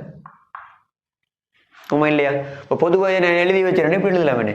கேட அலகு பாருங்களா, கேட அலகு சமன் சரியா 6 அலகுக்கு கீழே, சரி அது தாக்க வீதத்திற அலகுக்கு கீழே சரி விட அலகுன்னு அது எப்படி எழுதலாம்? தாக்க வீதத்திற அலகுக்கு கீழே எப்படி போடுவோம்? கேட யூனிட் 6 கீழே சரி போடுவோம் மூல் dm மைனஸ் 3. சரியா பாருங்களா, மூல் dm மைனஸ் 3 அதுடு சரியா, அதுடு இப்படி சரி. நான் தாக்க வீதத்துக்குரிய அலகையும் போட்டு ரிலேஷன் நமக்கு சரி. தாக்க வீதத்துக்குரிய அலகு என்னென்ன பிள்ளைகள் மூல் dm மைனஸ் செகண்ட் மைனஸ் 1. அது நமக்கு மாற போறலையே, விளங்குதா? மூல் dm மைனஸ் செகண்ட் மைனஸ் 1 சரியா. அப்போ அதில் அது மாறாது. இதில் மூல் dm மைனஸ் 3, இதில் நீங்கள் இப்போ வரிசை ஒன்றுண்டா இவனுக்கு ஒன்று வரும் சரியா, வரிசை ரெண்டுண்டா 2 வரும், விளங்குதா? வரிசை 3ண்டா 3 வரும். அப்போ நான் இந்த இதில் டோட்டலாக ஒரு எண்ணாம் அடுக்கிட்டு போட்டு விடுறேன். இந்த எண்ணாம் அடுக்கு என்னென்னு சொல்லிச்சேன்னா தாக்க வரிசை, விளங்குதா? தா வரிசை என்று போடுவோம் சரியா. இதான இந்த அலகு எடுக்கிறதுக்குரிய ஒரு பொதுவான சமன்பாடாக எழுதலாம். சின்ன விஷயம் தானே, அதை நான் ஏ சமன் 1 எழுதினோடனே அதை எழுதினேன். நீங்கள் தியரிலையும் உடனே படித்த விஷயம் இது. ஓகே, அப்போ இப்போ பாருங்களேன் பிள்ளைகள், சும்மா அவசரம் எழுதுவோம். ஏ சமன் 2, இதில் ஏக்கு 2 போட்டிங்கன்னா என்ன வரும்? மூல் dm மைனஸ் 3, ஒரு மூல் dm மைனஸ் 3 வெட்டுப்பட்டா ஒரு மூல் dm மைனஸ் 3 மேலே வரும். எனவே கேட அலகு mole minus 1 dm cube second minus 1 right. மூல் minus 1 dm cube தானே மேலே வந்த ரைட். அதே மாதிரி ஏ சமன் 3 எடுங்கோ, ஏக்கு 3 போட்டிங்கன்னா இதில் இருக்கிற ஒரு மூல் dm மைனஸ் இருக்கிற 1 வெட்டுப்படும். அப்போ 2 மேலே வரும். அப்போ நமக்கு கேட அலகு எழுதலாம் பாருங்க, மூல் மைனஸ் 2 சரியா dm 6 செகண்ட் மைனஸ் 1 ரைட்டா. அப்போ தாக்கத்திட ஒட்டுமொத்த வரிசை தெரிஞ்சா கேட அலகு நமக்கு தெரியும், மாறி வருவோம். கேட அலகு செகண்ட் மைனஸ் 1ண்டா வரிசை என்ன? இப்போ 1 விளங்குதா? கேட அலகு mole minus 1 dm cube second minus 1ண்டா வரிசை என்ன? இப்போ 2. கேட அலகு இந்த யூனிட்னா வரிசை என்ன? இப்போ 3. அப்படின்னா கேட யூனிட் தெரிஞ்சா வரிசையை சொல்லலாம், வரிசை தெரிஞ்சா கேட யூனிட் சொல்லலாம். சின்ன விஷயம் இதில் எந்த சிக்கலுமே இல்லை நமக்கு சரி. இந்த விஷயம் நமக்கு கேள்வியில தெரிஞ்சிருக்கணும். இதில் கவனம். அப்போ தாக்க வரிசைக்கு ஏற்ற மாதிரி மாறுறது யார் அலகு? கேட அலகு தான். தாக்க வரிசைக்கு ஏற்ற மாதிரி செறிவுட அலகு மாறுமோ? இல்லை. தாக்க வரிசைக்கு ஏற்ற மாதிரி தாக்க வீதத்திட அலகு மாறுமோ? இல்லை. தாக்க வீத மாறீடு அலகு மட்டும்தான் மாறும். தெளிவா? கிளியரா? இதெல்லாம் ஃபைனல் பேப்பரில் கேட்டிருக்கான் வந்து. இப்போ நமக்கு அடுத்தடுத்து கேள்விகள் செய்கிற நேரம் நம்மளோட கண்டினியூவாக எக்ஸாம்ஸ் வச்சு உங்களோட என்ன எக்ஸாம் கரெக்ட் பண்ணி நம்ம அதுக்குரிய எக்ஸ்பிளனேஷன் பார்க்கறது விலகுமா விலகுதா? இப்போ கவனம் வரிசைக்கு ஏற்ற மாதிரி மாறுறது இவர் யூனிட் தான், இவர்றதோ அல்ல. சரி, இந்த விஷயத்துல தெளிவாக இருந்தா ஓகே. சரியா? இப்போ சிம்பிளா ஒரு பெருமதி தாரான். இப்போ இப்படி ஒன்று அடிக்கிறவங்க பிள்ளை இல்லைங்க. நான் விடுத்து கொஞ்சம் அழிக்கட்டா. இப்போ உதாரணமா ஒரு தாக்கம் இருக்கு. சரியா? ஒரு தாக்கம் நடந்துகிட்டு இருக்கு. அதுல கேட பெருமதி தான் தெரியும். அனுபவம் வரிசை தெரியாது. கேட பெருமதி 3 தர 10 செகண்ட் மைனஸ் பண்ணோம். இப்போ வரிசை கேள்வி என்னடா பாது கேட பெருமதியை மட்டும் தந்துட்டு வரிசை கேட்டா வீத விதி கோபம் தெரியாது, அதுல எத்தனை தாக்குன்னு தெரியாது, இன்னும் நடக்குன்னு தெரியாது. அப்ப எப்படி எப்ப நேரடி எடுக்கிற இந்த அழகு இருக்குது பாருங்கோ, அழகு வச்சு எடுத்துடலாம். செகண்ட் மைனஸ் 12 மூல்டிய மைனஸ் மூல்டிய வெட்டுப்பட்டிருக்கும். அப்ப தாக்க வரிசை என்ன உண்டு? விலங்குதா பிள்ளைகள்? நான் என்ன சொல்றேன், 2 விலங்குதோ வரிசை உண்டு வரும். இப்போ தாக்கத்தில் எத்தனை தாக்கி இருக்குங்கிறது தேவையில்லை, என்ன நடக்குது தாக்கியல் நமக்கு ஒன்றும் தேவை ஒன்றும் தேவை விலகுதா? டிரெக்டா இந்த யூனிட் தெரியுமா எடுத்துடலாம். சரி, அதே மாதிரி இன்னொரு தாக்கம் நடக்குது. அதுல இப்படி தாராண்டு இப்போ அதுல கேட பெருமதி ஒரு 700. சரியா? 700 மூல் -1 dm³ செகண்ட் -1. இப்ப வரிசை கேட்கான். இது மட்டும் தந்திருக்கான், வரிசை கேட்கான். அப்ப நம்ம தெரியும் மூல் -1 dm³ சொல்லிச்சேன்னா சரியா? அந்த அதாவது இப்ப இந்த சமன்பாடை யோசிச்சோம்னா சரியா, இதுல அந்த மூல் dm ஒன்று மேல வந்துருக்கு. அப்ப கீழே வர்க்கம் இருந்ததுனே அது வெட்டுப்பட்டு மேல வரும். புரியுதா? விளங்குதா? அப்ப நேரடியா வரிசை 2 வரும். இல்லைன்னா இந்த சமன்பாட்டுல போட்டு எடுக்கலாம், ஒரு பிரச்சனை. நான் சும்மா பார்த்து சொல்லிக்கிட்டு சமன்பாட்டுல போடுங்க. இன்னைக்கு பார்த்தலாம் சொல்லல, அது நான் சமன்பாட்டுல போட போறேன். நீங்க போடுங்க, எடுத்து நீங்க போடுங்களேன் பிள்ளைகள். கீழே யூனிட் போடுங்க, என் வரும். அதனாடப்பா வரிசை. விளங்குதா? கீழே யூனிட் செகண்ட் -1 போடுங்களே, எண் வந்து 1 வரும். கீழே யூனிட் இதை போடுங்களே, எண் வந்து 2 வரும். புரிந்ததா? அப்படின்டா இதுல நமக்கு வரிசை தெரிந்தால் என்ன தெரியணும்? வரிசை தெரிந்தால் வீதமால் அழகு தெரியும். மாறி வீதமாலினுடைய அழகு தெரிந்தால் வரிசை தெரியும். ஓகே தானே? சரி, இப்ப நான் இதை அழிக்கிறேனா?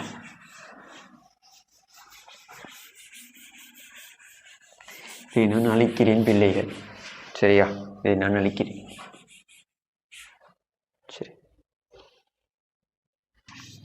சரி, ரைட், ஓகே. அப்போ இதில் அடுத்த கவனிங்க இல்லையே. சரி சரி, அப்போ நம்ம இதில் இப்போ கடைசி என்ன பார்த்தோம்னு சொன்னால் சரியா, இப்போ ஒரு தாக்கம் நடக்கிற நேரம் சரியா, நம்ம வீத விதி கோவை எழுதி அதில் தாக்கத்தில் ஒட்டுமொத்தமான வரிசை தெரிஞ்சால் நீங்கள் வந்து என்ன செய்யலாம், தாக்க வீத மாறியில் யூனிட்டை கண்டுபிடிக்கலாம்.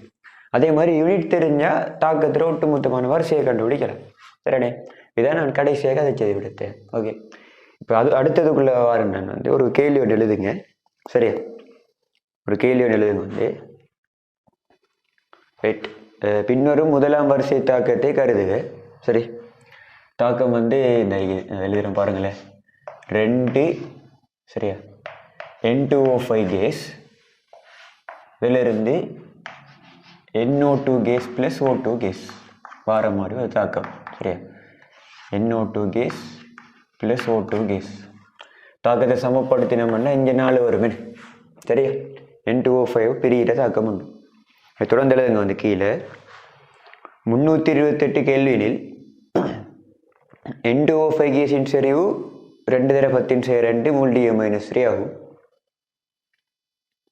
இந்நிலையில் பிரிகை தாக்க வீதம் 1 × 10⁻² μL-3 செகண்ட் -1 ஆகும். எனின் 328 கேள்வியில் இத்தாக்கத்துக்கான தாக்க வீத மாறிலியை கணிக்க.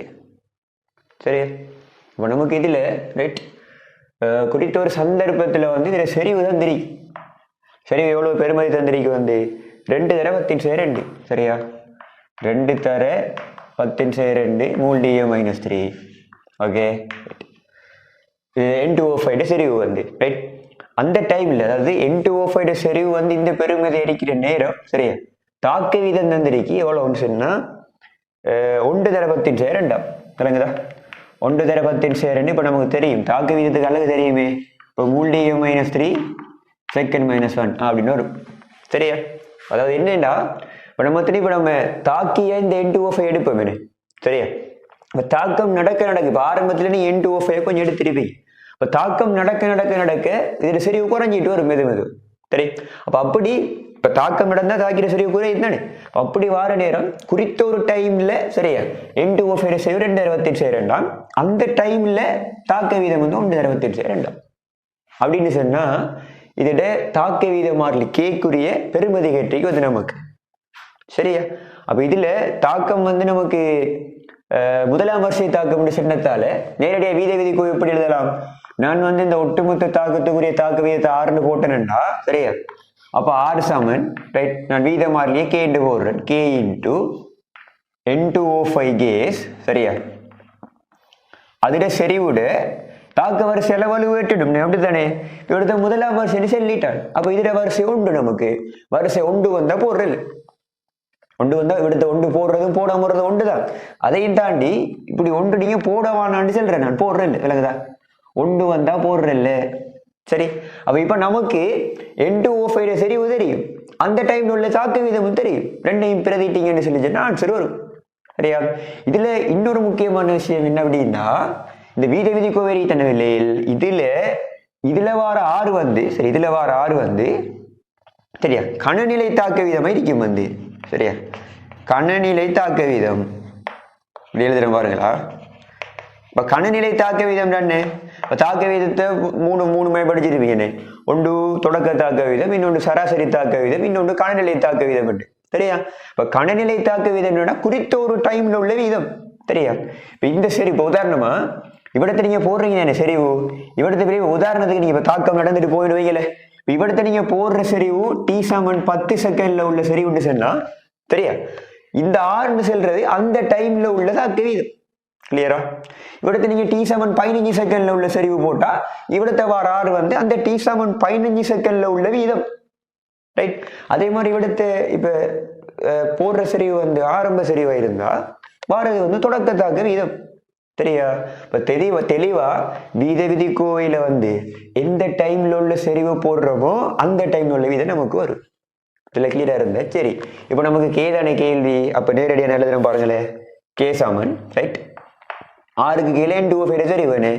அப்ப 6 சரி இல்லை 1/10 சரியா. இது ஒரு SCU ஸ்ட்ரக்சராக இருந்தா கட்டாயம் யூனிட் எல்லாம் சரியா பெருதிடும். இங்க சிக்கல் இல்லையே. ஒரு MCQ -15 போறேன். மேலே மூல்டிய மைனஸ் செகண்ட் -1 கீழே 2/10 கிளியரா. 2/10 தானே. அப்ப மேல மூல்டிய மைனஸ் செகண்ட் -1 போடுவீங்க. கீழே மூல்டிய -3 வெட்டுப்பட்டா ஆன்சர் செகண்ட் -1 வருமே. அப்ப 0.5 செகண்ட் -1 வரப்போம் சரிதா. அப்ப இது வந்து வீத மாறிலியை கண்டுபிடிக்கிற ஒரு சிம்பிளான ஒரு பேசிக்கான ஒரு கேள்வி நமக்கு. ஓகே தானே. சின்ன விஷயம் ஒன்றும் இல்லை. சரியான முறையில் பிரதிட்டு சுருக்கணும் அப்படின்னு சொல்லி சரி. ஓகே சரி. இப்போ அதில் அடுத்த கேள்வி எழுதுவோம். அடுத்த கேள்வி எழுதுகிறேன். இது அழிக்கிறேன்னா சரி. பிள்ளைகள் வீடியோ தானே இல்லையா என்ன சரி சிக்கல்னா நீங்கள் திரும்ப பார்த்துக்கொள்ள தானே. அப்போ சிக்கல் இல்லையே நமக்கு சரியா. ஒருக்கா உங்களுக்கு விலங்குல இன்னொருக்கா பார்க்கலாம். ஓகே சரி. அடுத்தது ஒரு கேள்வி எழுதுறேன். செல்றேன் வந்து அவசரம் எழுதுவோம் சரியா. ஆக்சிஜனுக்கும் நைட்ரஜன் ஓராக்சைட்டுக்கும் இடையான தாக்கம் சரியா. இந்த தாக்கம் O2 கேஸ் சரி. நைட்ரஜன் ஓராக்சைடு என்ன என்னொன்னு O2 கேஸ் NO கேஸ் சரியா. இது தந்திருக்கிறது தரவா. இது அங்கே வந்து NO2 வருது நமக்கு.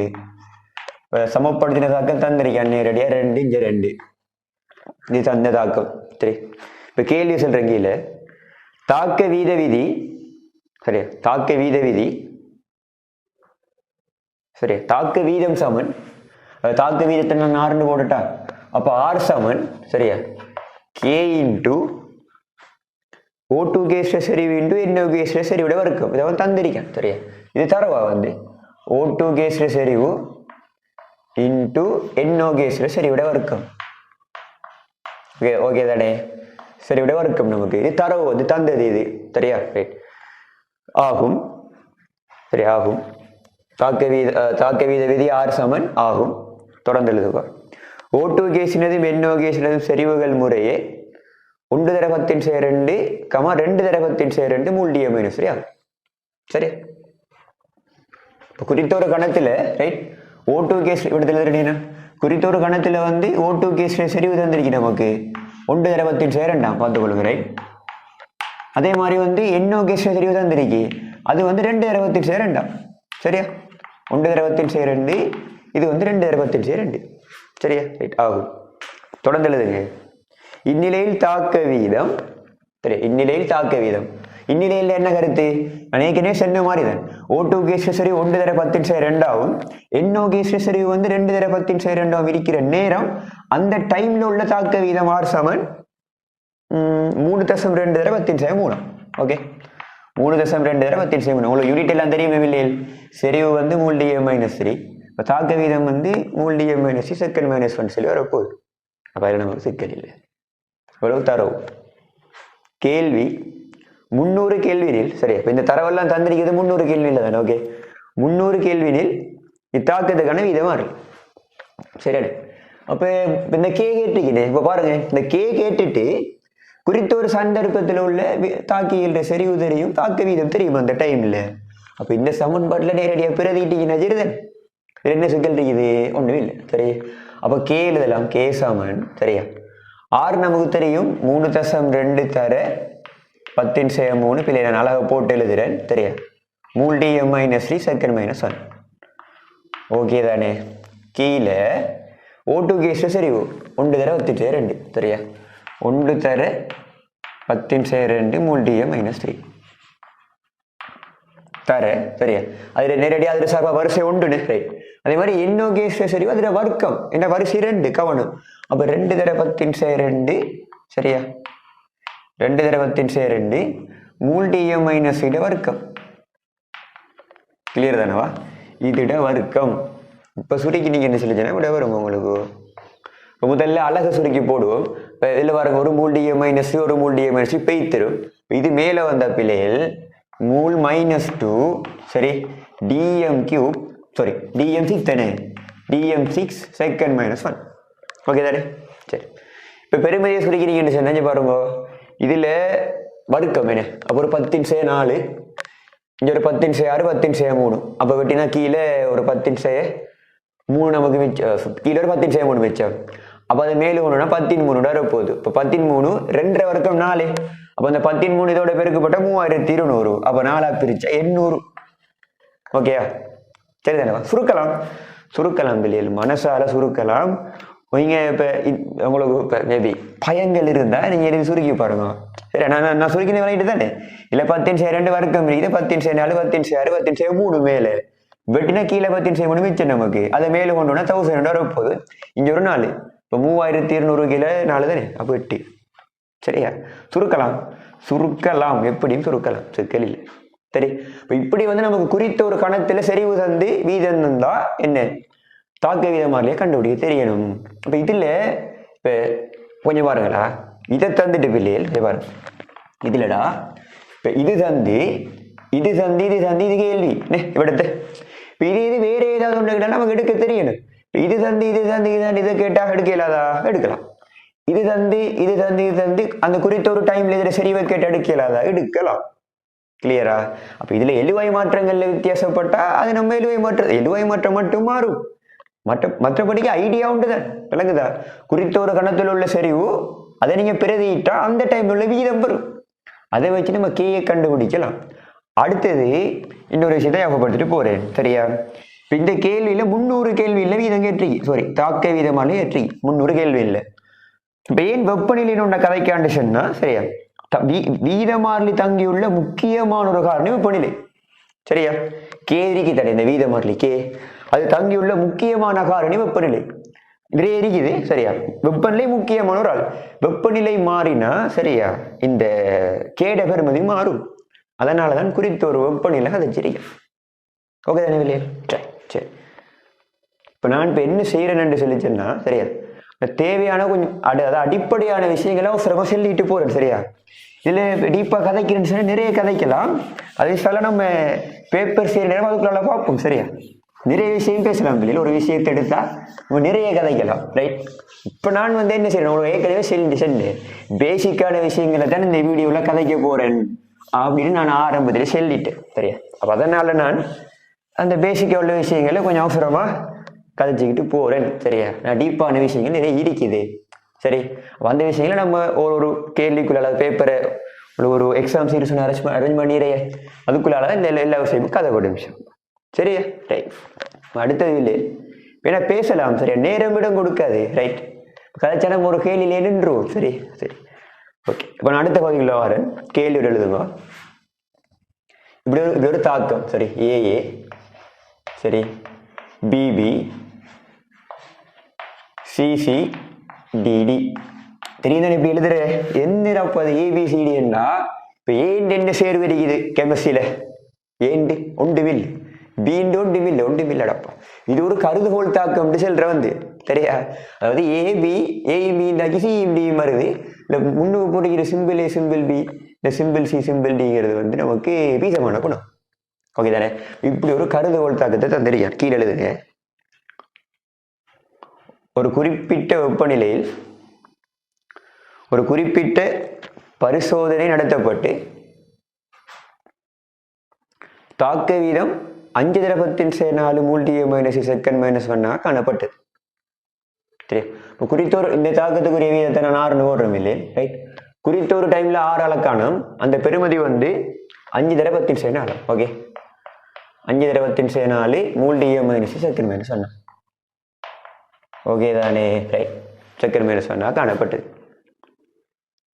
ஏயினதும் பி எழுது தொடர்ந்து. ஏயினதும் பியினதும் செறிவுகள் முறையே 1/10⁵ மற்றும் 2 ஆகும். சரியா? இந்த டைம்ல வில்லையில் சரியா? இந்த டைம்ல 7 செறிவு தந்திருக்கான்.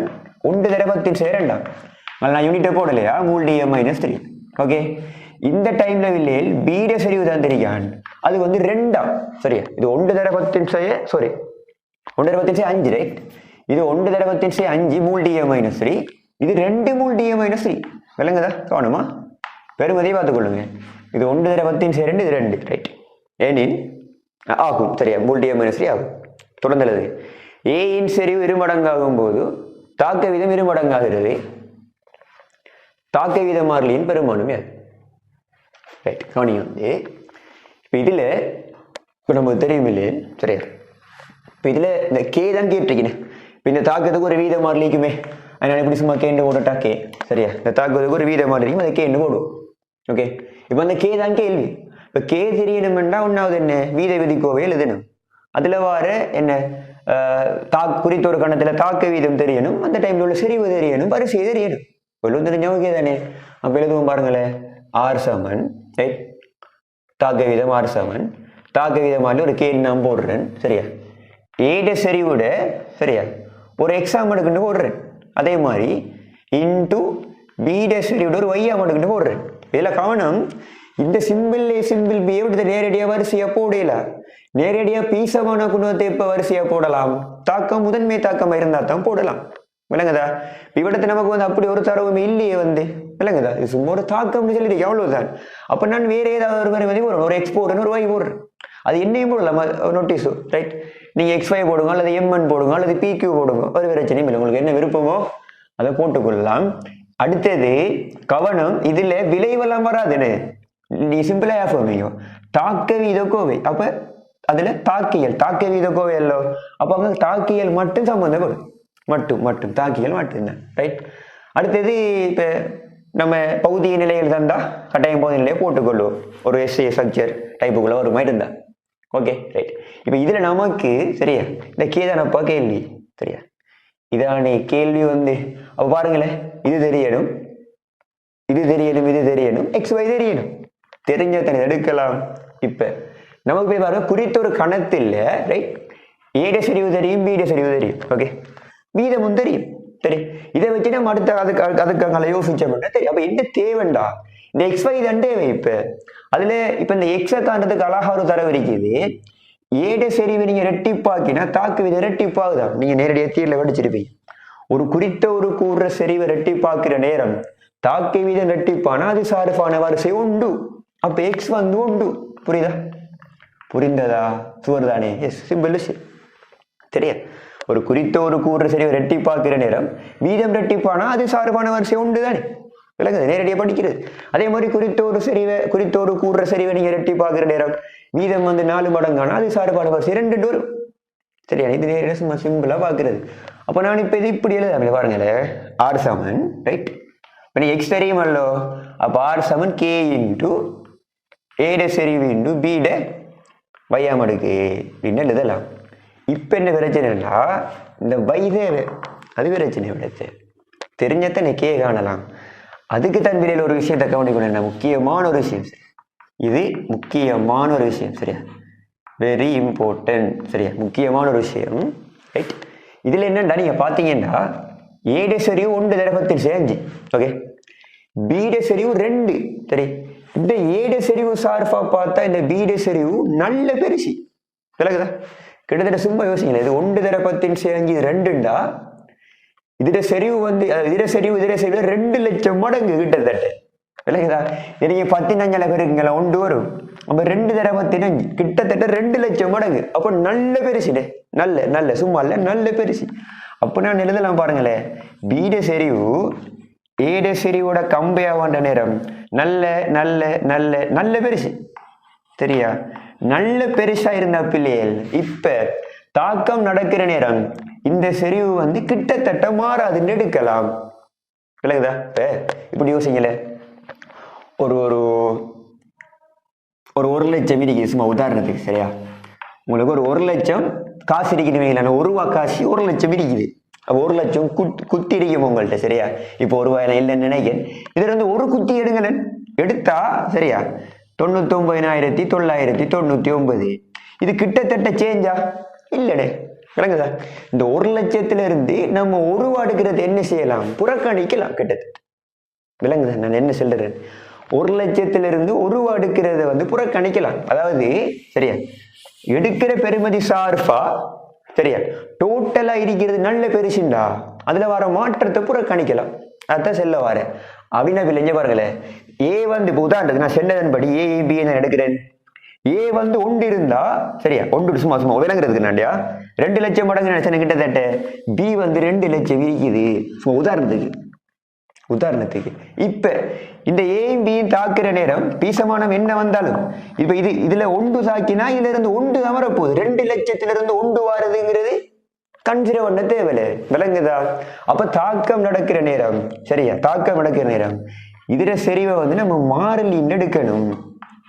பியின் செறிவு தாக்கத்தின் போது மாறவில்லை விளங்குதா. உண்மையா சின்ன ஒரு குறைவு வரும் இல்லை, ஏயோட பி தாக்காம விளைவு வருமோ இல்லை, இது தாக்கம் தான், இதுல ஒரு குறைவு வரும் தான், ஆனா புறக்கணிக்கத்தக்கது விளங்குதா. இந்த இருக்கிற அளவோட கம்பையாக புறக்கணிக்கத்தக்கு. அப்ப தாக்கம் நடக்கிற நேரம் இந்த செறிவு மாறலன்னு எடுக்கலாம். அப்படின்னா இந்த கே எப்படி மாறிலியோ சரியா, இந்த பீட செறிவும் அப்படி ஒரு மாறிலி விளங்குதா. அப்ப இது ஒரு மாறிலி அல்லோ, இதுவும் ஒரு மாறிலி. அப்ப மாறிலியும் பெருக்கினா அதுவும் ஒரு மாறிலி தானே சரியா. அப்ப இதையும் பெருக்கினா கே டேஸ்னு ஓடுறேன் இன்டு ஏட செறிவு. இதான் இந்த நிலைமையில வீத விதி கோவை விளங்குதா. முக்கியமான விஷயம் ரைட். இது எம்சிக்குள்ள வந்திருக்குது 2020 சரியா. அதே மாதிரி 2015 ஸ்ட்ரக்சர்ல வந்திருக்குது. முக்கியமான விஷயம் சரி. இப்ப என்ன சமரி நான் நீங்க குறிச்சு வைக்க வேண்டிய விஷயம், ஒரு குறித்த கூறுற செறிவு ரைட் தாக்கத்துல சம்பந்தப்படுற ஏனைய கூறுகள் சார்பா நல்ல பெருசு அப்படின்டா அதுல செறிவு மாற்றம் தாக்கத்துல கருதப்படாது, அது மாறிலியா போயிடும். இப்ப தாக்க வீத மாறிலி சரி, இந்த கே எப்படி மாறிலியோ அதே மாதிரி இது பெருக்கப்பட்ட ஒரு மாறிலியில வைத்திரும். இப்ப இந்த கே டேஸ் தான் விளங்குதா, இந்த கே டேஸ் தான் இப்ப இந்த தாக்கத்துக்குரிய வீத மாறிலி. கிளியரா தெளிவா இப்ப தெரியுமல்ல உங்களுக்கு. ஆர் தெரியும் 5/64, ஏ தெரியும் 1/65, சுருக்கினே விட வரும் தானே. இப்ப கே டேஸ் சமன் 6 இது, அப்போ 5 தர 10/4 வெளியில் யூனிட்டை போடலடா, கீழே 1 தர 10/5 ஓகே. அப்ப நமக்கு இதுல 5 10 அப்ப 50 யூனிட் என்ன வரும், செகண்ட் -1 விளங்குதா. இப்ப இது ஒரு முக்கியமான ஒரு விஷயம், தெளிவா குறிச்சு வச்சு கொள்ளுங்க சரியா, தெளிவா குறிச்சு வச்சு கொள்ளுங்க சரி. ரைட், இப்ப நான் அடுத்ததுக்குள்ள வாரனே வேலைக்கிறேன் நான் சரி ஓகே. பிள்ளைல கவனிங்க வந்து சரியா. இப்போ நான் அடுத்த சின்ன ஒரு பகுதிக்குள்ள வாரேன் சரியா. ஒரு கேள்வியோடு எழுதி கொள்வோம் சரியா. ரைட், எழுதுங்க வந்து இந்த தாக்கத்தை எழுதுங்களே சரியா. O2 gas okay, O2 gas plus 2 NO gas okay, அங்கால வந்து 2 NO2 கேஸ். இது தரவு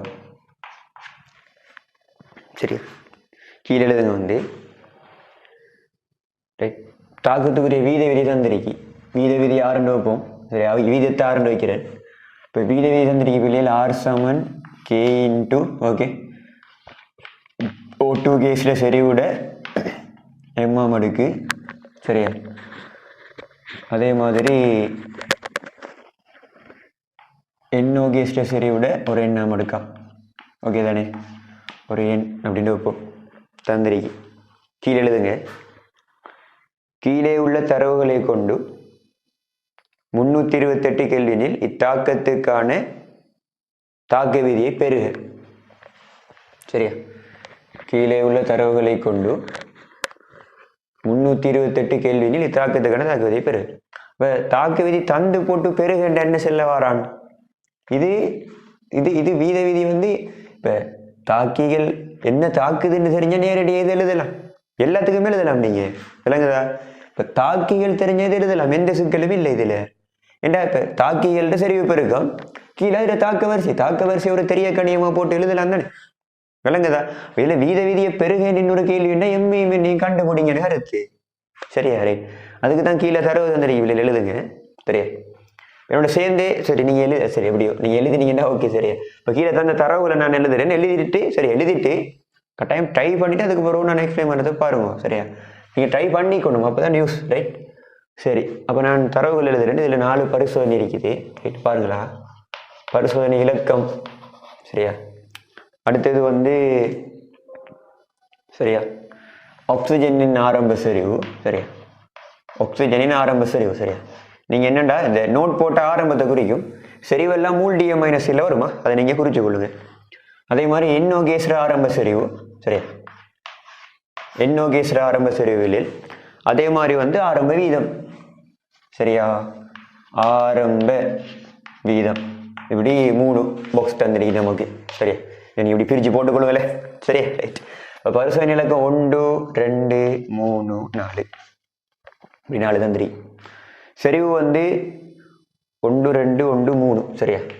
1 தர 10 செய்ய 2, 2 தர 10 செய்ய 2, 1 தர 10 செய்ய 2, 3 தர 10 செய்ய 2 ஓகே. அதே மாதிரி என்னோட வந்து 2 2 4 2, அப்போ 2 தர 10 செய்ய 2, 2 தர 10 செய்ய 2, 4 தர 10 செய்ய 2, 2 தர 10 செய்ய 2 ஓகே சரி. இப்போ அந்த டைமில் உள்ள வீதம் தந்திரிக்கும் இல்லையா பார்த்தீங்கன்னு சொன்னால் சரியா. இதில் வந்து 3.2 6.4 அடுத்தது வந்து 12.8 9.6 12.8 9.6 நாளெல்லாம் தர 10 செய்ய 3 சரியா. 10 to the power -3 ரைட். அவசரம் எழுதுங்களே சரியா. இப்போ இது கீழே நீ செய்கிறதுக்கு இடமில்லை, அழிச்சு போட்டு தான் செய்யணும் சரியா. அப்போ நீங்கள் இதுதான் தரவுகள், தந்த தரவுகள் நீங்கள் எழுதி கொள்வீங்க சரியா. இப்போ கேள்வி என்னன்னா எக்ஸையும் ஐயையும் கண்டுபிடிக்கணும் ரைட். பாருங்களேன், எக்ஸையும் ஐயையும் கண்டுபிடிக்கணும். அப்போ நம்ம பிள்ளையில் பாருங்க சரியா. இதை நான் இதை இப்படி எழுதி கொள்றேன் லேசிக்கு நாண்டி. இப்போ கே மாறிலி அல்லோ, இப்போ மாறிலின்னா இப்போ நேர சமன் எழுதலாமே. ஆர் நேரிட சமன் O2 கேஸ்ட செறிவிட M அடுக்கு ஓகே. NO கேஸ்ட செறிவிட N அடுக்கு எழுதி கொள்ளட்டா சரி. இப்போ நமக்கு ரைட் எம் தேவை N தேவை. இதில் பரிசோதனை தரவுகள் எல்லாம் தந்திருக்கி சரி. பிளவில்லையில் இப்போ இப்படியான தாக்க வரிசை துளிர பெட்டிகளில் கட்டாயம் வெப்பநிலை மாறலிங்கிறது ஒரு தரவு. இந்த கேள்வியிலையும் செல்லுபட்டு தான் இருக்குது. நான் மேலே கேள்வியை வாசிக்கலை சரியா. இதுக்கு மேலே ஒரு வசனம் கொண்டு வர வேணாம் செல்லலை. அப்போ தெளிவாக வீத மாறிலி துளிர பெட்டிக்கல்ல நீங்கள் பரிசோதனை செய்கிற முழு நேரத்திலையும் வந்து டெம்பரேச்சர் கான்ஸ்டன்ட் மாறக்கூடாது என்று சொன்னால் நான் ஏற்கனவே சொன்னேன். வெப்பநிலை மாறினா சரியா வீத மாறிலி மாறும். வீத மாறிலி மாறினா நம்ம வரிசை எடுக்க இயலாது. இல்லைங்க நம்ம யோசிச்சு பாருங்களேன், இது மாறல இது மாறுது. இப்ப ஒரு பரிசோதனை 2வது 3வது 4, இப்ப இது ஒவ்வொன்றும் செய்யற நேரம் இது மாறுதுன்னா எப்படி இது எடுக்கிற இயலாதே. விளங்குதா நான் சொல்றது? இப்போ இப்படி நம்ம எடுக்க இயலாது. விளங்குதா? இந்த கே வந்து மாறினாதான் இப்படி தொடர்பை எடுத்து அதுக்கு அங்கே கொண்டு போக இயலும் வரிசை துணிற கேள்விகள்ல. ஓகே, இதுல இப்ப நமக்கு வந்து இப்ப எம் தேவைன்னு சொல்லிச்சேன்னா ரைட், எம் தேவைன்னு சொல்லிச்சேன்னா நம்ம எப்படி பரிசோதனையை பார்க்கணும்டா, நம்ம செலக்ட் பண்ண இந்த பரிசோதனையை தர வைத்த ஆன்சர் வரும். நம்ம செலக்ட் பண்றது லெவலில் இந்த என்ஓகேஸ் செறிவு மாறாம இருக்கணும். அப்பதான் பிரிபடுற நேரம் இந்த என்ஓகேஸ் ஆல்பா வாரது வெட்டுப்பட்டு நமக்கு கடைசியா எம் வந்து ஒரே ஒரு தெரியாக்கணியமா வந்து ஆன்சர் வரும். கிளியரா? இப்ப இது ரெண்டுமே இருந்தா என்ன எடுக்கிற நமக்கு ஏலாது. வேண்டாம், வெட்டுப்படுற நேரம் பிரிவட்டு வராது. எம்மும் இருக்குது என்னும் இருக்குதுன்னா என்ன எடுக்கிற ஏல. விளங்குதா? அப்ப நீங்க எம்ம காணப்படுறீங்கன்னு சொல்லி சொன்னா என்ஓகேஸ்ல செறிவு மாறாம இருக்கக்கூடிய மாதிரி நீங்க பரிசோதனை தரவை தேடணும். விளங்குதா? அதே மாதிரி வந்து நீங்க என்ன காணப்படுறீங்கன்னு சொன்னா இந்த O2 கேஸ்ல செறிவு மாறாம இருக்கக்கூடிய மாதிரி தேடணும். விளங்குதா நான் என்ன சொல்றேன்? அப்படி நம்ம பொருத்தமா எடுத்து ஒன்றால பிரிச்சோம்னு சொல்லி சொன்னா என்ன செய்யும், வெட்டுப்பட்டு தேவையானது மட்டும் வரும். ஓகே, அதுக்கு முதல் என்ன செய்யணும்டா, சரியா, இது நம்ம ஒவ்வொரு தரவுக்கும் வந்து இந்த கோவைக்குரிய செறிவுகளை பிரதிட்டு எழுதி கொள்ளணும். சரி, அப்ப நான் பாருங்க இல்லையில் பரிசோதனை 1க்கு எழுதுறேன் பாருங்க. சரியா, பரிசோதனை 1க்கு நான் எழுதுனேன்டா, பரிசோதனை 1ல R என்ன 3.2 பாருங்களா கொஞ்சம். இது ஒரு எஸ்ஏயோ ஸ்ட்ரக்சரோ வந்தா இதான் செய்முறை ஒழுங்கா எழுதணும். சரியா, 3.2 சரியா, இல்லை 3D செகண்ட் -1 வரும். இந்த யூனிட் நான் கீழே ஓடுறேன்னா என்ன அங்கே காணாம வந்துடும், அதனால நான் கீழே ஓடுறேன். ஓகே தானே? 3D செகண்ட் -1 யூனிட் கட்டாயம் போடணும். சரியா, நேரிட சாமான் அந்த டைம்ல O2 கேஸ் சரி வேணா 1 தடவத்தின் சேரண்டு. சரியா, 1 தடவத்தின் சேரண்டு 3D-3. ஓகே, அதிட எம் அடுக்கு. ஓகே தானே? கிளியர் தானே? தர என்ன கேஸ் சரி வேணா அந்த டைம்ல 2 தடவத்தின் சேரண்டு அதிட என்ன அடுக்கு. தெளிவா? இதுதான் பரிசோதனை 1க்குரிய நம்ம எழுத வேண்டிய கோவை. சரியா? எப்படின்னா பரிசோதனை 1க்கு எழுதிருக்க. அப்ப அழகெல்லாம் சரியா வரணும். இந்த பரிசோதனை 1க்குரிய அதே மாதிரி 2வது எழுதிங்க, 3வது எழுதிங்க, 4வது எழுதிங்க. சரி, அப்ப எல்லாத்துக்கும் நீங்க அழகு போட்டு எழுதணும். சரியா, இதுல இங்க அழகு வரணும். ஒரு சர்ச்சரை சேர்ந்தா சரி. அப்ப நான் அடுத்தடுத்த எழுதுற நேரம் இப்போ உங்களுக்கு அழகு வரணும்னு தெரியுமல்ல, அப்ப நான் அழகு போடாம எழுதுறேன். சரியா, இப்ப 2வது வந்து பிள்ளைகள் பரிசோதனை 2க்குரியது. சரியா, 6.4 தர 10/3. சரியா, நேரிட சாமான் அந்த டைம்ல உள்ள சரிவை பாருங்க. O2 case 2. சரியா, அப்ப 2 தடவத்தின் சேரண்டு அதில் எம் அடுக்கு தர NO கேஸ்ல வந்து 2 தான், 2 தடவத்தின் சேரண்டு அதில் என்ன அடுக்கு. ஓகே, அதே மாதிரி பரிசோதனை 3க்கு வரும் பிள்ளைகள் 12.8. ஓகே, தர 10/3 நேரிட சாமான் 1 தடவத்தின் சேரண்டு பார்த்துக்கொள்ளுங்களா. 1 தடவத்தின் சேரண்டு எம் அடுக்கு 4 தடவத்தின் சேரண்டு என்ன அடுக்கு. ஓகே தானே? 4th one பரிசோதனை 4க்கு வந்துட்டு சொல்லிச்சேன்னா 4க்கு வந்துட்டா அதுல 9.6 தர 10/3 நேரிட சாமான் 3 தடவத்தின் சேரண்டு. சரியா, ஒன்றுமில்லை, அதை பார்த்து எழுதுறேன் அவ்வளவுதான். சரியா, தர 2 தடவத்தின் சேரண்டு. ஓகே தானே பிள்ளைகள்? விஷயம் விளங்குதா? இப்படி 4 எழுதிருக்கேன். இப்ப எம்ஏ கண்டுபிடிக்கணும்.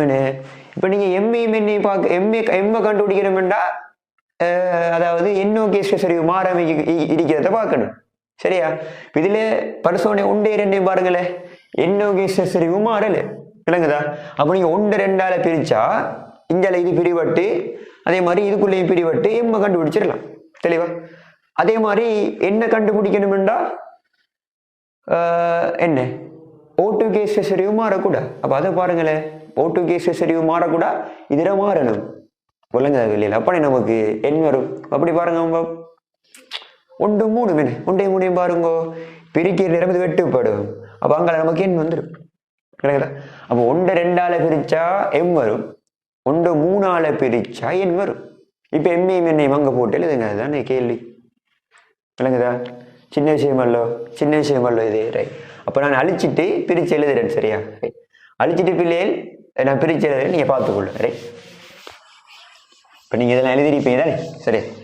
இன்னைக்கு இடமில்லாததால ரைட் நான் அழிச்சிட்டு பிரித்து எழுதுறேன் பாருங்க. அப்போ பாருங்க எம்மை சரி, எம்மை காணுதல் சரியா, எம்மை காணுதல் சரியா. எம்மை நம்ம காண்றேன்டா பரிசோதனை ஒன்றை பரிசோதனை 2 அளவு பிரிக்கணும் சரியா. பரிசோதனை ஒன்றை நீங்கள் பரிசோதனை 2 அளவு பிரிக்கிற நேரம் சரியா, பிரிக்கிற நேரம் பரிசோதனை ஒன்றை பிள்ளையில் நீங்கள் பரிசோதனை பிரிக்கிற நேரம் பாருங்களேன் 3/2 6/4ன்னு இப்போ பிரிவிட போகுதுன்னு. இப்போ பிரிக்கிற நேரம் எழுதி பிரிக்கிறது நல்ல ரைட். ஒரு எஸ்ஏ கேள்வி வந்தா பிள்ளைகள் எழுதி பிரிக்கிறது நல்ல, அழகும் போடணும் சரியா. நான் போடலை சரியா. 3/2 10/3 கீழே 6/4 10/3 சாமன். இப்போ அங்கால உள்ள 2 வெட்டு போட்டுருப்பே நமக்கு என்ன கேஸ் சரி மாறலையே அதில். அப்போ 1/10/2 3D-3 கீழே 2/10/2 3D-3 அது எம்மாம எடுக்கணும் இல்லைங்கதா. பிள்ளைகள் அழகு போடணும், நான் போடலை போடணும். விடத்தை சரி தாக்கு வீத அழகு வரணும் சரி விட அழகு வரணும், நான் போடலை அவ்வளோதான். இப்போ பிரிச்சா இதில் ஹாஃப் என்ன இல்லை ஹாஃப் தான் நடப்பா. ஹாஃப் சாமன் அங்கே அலையும் என்ன ஹாஃப். இப்போ ஹாஃப் டே எம்மா மடுக்கு. அப்போ எம் என்ன உண்டு விளங்குதா. அப்போ எம் உண்டு. அப்போ எழுதலாம் ஆர் சாமன் கே இன்ட்டு சரியா O2 கேஸ்ட்டு எம் வந்து உண்டு சரியா. அடுத்தது NO கேஸ்றதை கண்டுபிடிச்சா சரி தானே விளங்குதா. NO கேஸ்றதை கண்டுபிடிப்போம் அடுத்தது ஓகே தானே. அப்போ 1 2ஆல பிரிச்சா நமக்கு எம் வந்துடுது ரைட். அடுத்து என்ன செய்யணும், என்ன காண்றதுக்கு என்ன செய்யணும், ஒன்றை வந்து 3ஆல பிரிக்கணும் என்று சொன்னேன் விளங்குதா. அப்போ அடுத்தது எழுதுவோம் பிள்ளைகள் எண்ணை காணுதல் எண் சரியா. அப்போ 1/3 1 3ஆல பிரிப்பீங்க. 1 3ஆல பிரிக்கிற நேரம் 3/2 அதில் 12/8 இருக்குது. 12/8 தர 10/3 பிரிக்கிற நேரம் O2 கேஸ் சரி வெட்டுப்படும். அப்போ இங்கே 2 தர 10/2 கீழே 4 தர 10/2 விளங்குதா. 2 தர 10/2 என்ன மடுக்கு, 4 தர 10/2 என்ன மடுக்கு. இப்போ பிரிச்சா இங்கே என்ன வரும், ஒண்டிங்கில் 4னே ஓகே தானே. ஒண்டிங்கினால அங்கே ஒண்டிங்கில் 2 நமக்கு தெரியும். ஒண்டிங்கில் 2 என்ன ஒண்டிங்கில் 4 வர்க்கம். அப்போ எம் சமன் 2 ரைட் சரியா. அப்போ நமக்கு தெரியும் NO கேஸ் சார்பான வரிசை 2 வரும். இப்போ கேட்ட அந்த வீத விதி கோவை இது தான். தெளிவா தூரா கிளியரா விளங்கிட்ட விஷயம் இவ்வளவுது சரி. இதை காண்றதுக்கு ஒரு வழி இல்லைன்னா இன்னொரு வழி என்ன, இன்னொரு வழி என்னன்னு சொன்னா சரி ஒன்று இப்படி நீங்க வீத விதி கோவை எழுதி டிவைட் பண்ணி பிரிச்சு இப்படி எடுக்கலாம். இன்னொரு வழி இருக்கு என்னென்ன பிள்ளைகள் நேரடியாக வந்து நம்ம தருக்கிக்கிற அதாவது கூற்றல் எப்படின்னா இப்போ உங்களுக்கு தெரியுமே. இப்போ ஒன்றுக்கு மேற்பட்ட தாக்கியல் இருக்கிற நேரம் இதர செறிவை நான் சும்மா சொல்றேன் பாருங்க. இதர செறிவை மாறாம வச்சு இதர செறிவை ரெட்டிப்பாக்குற நேரம் தாக்கு வீத ரெட்டிப்பானா அது சார்பான வரிசை என்ன உண்டு தெளிவா. அதே மாதிரி இதர செறிவை மாறாம வச்சு இதர செறிவை ரெட்டிப்பாக்குற நேரம் தாக்க வீதம் 4 மடங்கானா அது சார்பான வரிசை 2. இது நமக்கு தெரியுமல்லோ நேரடியா அப்படின்னு சொன்னா. இப்ப இந்த பரிசோதனை தரவுகளை வச்சு நம்ம சும்மா என்ன சொல்லலாம், வசனத்தில அங்க படுத்தலாம். இது அடுத்த வழி எப்படின்னு சும்மா நான் ஒன்றுக்கு செல்றேன் நீங்க பாருங்க சரியா. நான் ஒன்றுக்கு செல்றேன் இல்லை ஒன்றுக்கு செல்றேன் நியமத்தத்துக்கு பார்த்து கொள்ளலாம், அதுல எந்த பிரச்சனையும் இல்லை. இப்ப எம்மை காண்றதுக்கு எப்படின்னா பாருங்களேன், எம்மை காணுதல் சரியா. எம்மை காண்றதுக்கு என்ன நமக்கு இதுல செறிவு மாறாம இருக்கிற பரிசோதனை நீங்க தெரிவு செய்யணும். அதுக்கு என்ன சொன்னோ அப்ப வெட்டுப்படும் நமக்கு அது அந்த கணித்தலுக்கு வார நேரம். அதே மாதிரி இந்த இதுல யோசிக்க போக்கலையும் இதுல செறிவு மாறாம இருந்தா தான் இந்த வரிசையை நம்ம இந்த தர்க்கத்தில் எடுக்கலாம் இல்லைங்கதா. அப்ப எப்படி எழுதுறேன்டா பாருங்களேன். நான் சும்மா சொல்றேன் சின்ன விஷயம் நான் சொல்றேன், உங்களுக்கு தரவெல்லாம் இருக்கல பார்த்துக்கொள்ளுங்க ரைட். பரிசோதனை 1,2 படி ரைட் NO கேஸின் செறிவு மாறாத விடத்து O2 கேஸின் செறிவு ரெட்டிப்பாகும் போது தாக்கு வீதம் ரெட்டிப்பாகிறது. எனவே O2 கேஸ் சார்பான வரிசை உண்டாகும். M சமன் உண்டு. அவ்வளவுதான் முடிச்சு தெளிவா. இதை நீங்க நான் இப்ப சென்னத்தை எழுதினா சரி அவ்வளவு. நான் இதில் எழுதல நீ சென்னத்தை எழுதுங்க அவ்வளவுதான் விஷயம் சரியா. அதே மாதிரி என்ன காட்டுறதுக்கு என்ன பரிசோதனை 1,3 படி ரைட் O2 கேஸின் செறிவு மாறாத விடத்து NO கேஸின் செறிவு ரெட்டிப்பாகும் போது தாக்கு வீதம் 4 மடங்காகிறது. எனவே என் சார்பான அதாவது NO கேஸ் சார்பான வரிசை N சமன் 2 ஆகும். அவ்வளவுதான் ஆன்சர். முடிச்சு, அவ்வளோதான் ஆன்சர். அப்போ இது நம்ம மெத்தட் 2ல இப்படி சிம்பிளாக எழுதி போட்டு வரலாம். இப்போ நீங்கள் முன்னுக்கு செஞ்ச கணித்தல் கிடைக்கிற அவ்வளோ புள்ளியும் இங்கேயும் கிடைக்கும். இப்படி 2 வழி இருக்குது இப்படியான கேள்வி நம்ம செஞ்சு கொள்றதுக்கு. ஓகே தானே? ரைட் அவில்லையில் ரைட். அப்போ இதுவும் சிம்பிளான ஒரு விஷயம், நீங்கள் அதை எழுதி கொண்டிருப்பீங்க. சரியா?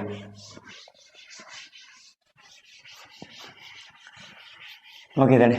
இதெல்லாம் நமக்கு பேசிக்கான விஷயங்கள், கட்டாயமாக சரியா கட்டாயமாக தெரிஞ்சிருக்கிற விஷயங்கள். ரைட் பிள்ளை ரைட். சரி ஓகே. இதில் வந்து அடுத்தது கவனிங்க. சரியா? நான் ஒரு கேள்வி ஒன்று எழுதுகிறேன் பிள்ளை. இது வந்து 2019 வந்து ரைட் 2019 வந்து ஒரு எம்சிக்கு ரைட் 2019 வந்து ஒரு எம்சிக்கு எழுதுங்க வந்து ஏபிசி, அதாவது ஏ கேஸ் சரியா, ஏ கேஸ் ப்ளஸ் பி கேஸ் அதனால சி கேஸ் சரியா.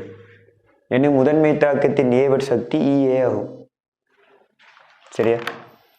ஏபிசி எனும் முதன்மை தாக்கத்தின் ஏவட் சக்தி, இந்த தாக்கத்துக்கு ஒரு ஏவட் சக்தி என்ன தெரியுமல்லோ, அந்த பெருமை தந்திருக்கான் இஏயாம். சரியா? இஏ சரியா, ஆக்டிவேஷன் எனர்ஜி ரைட், இஏ ஆகும். தொடர்ந்துடுங்க. உலோகம் எம்மினால் இத்தாக்கம் ஊக்குவிக்கப்படுகிறது. சரியா? உலோகம் எம்மினால் ஊக்குவிக்கப்படுது அப்படின்னா எம் என்ன இந்த தாக்கத்துக்கு ஒரு ஊக்கி.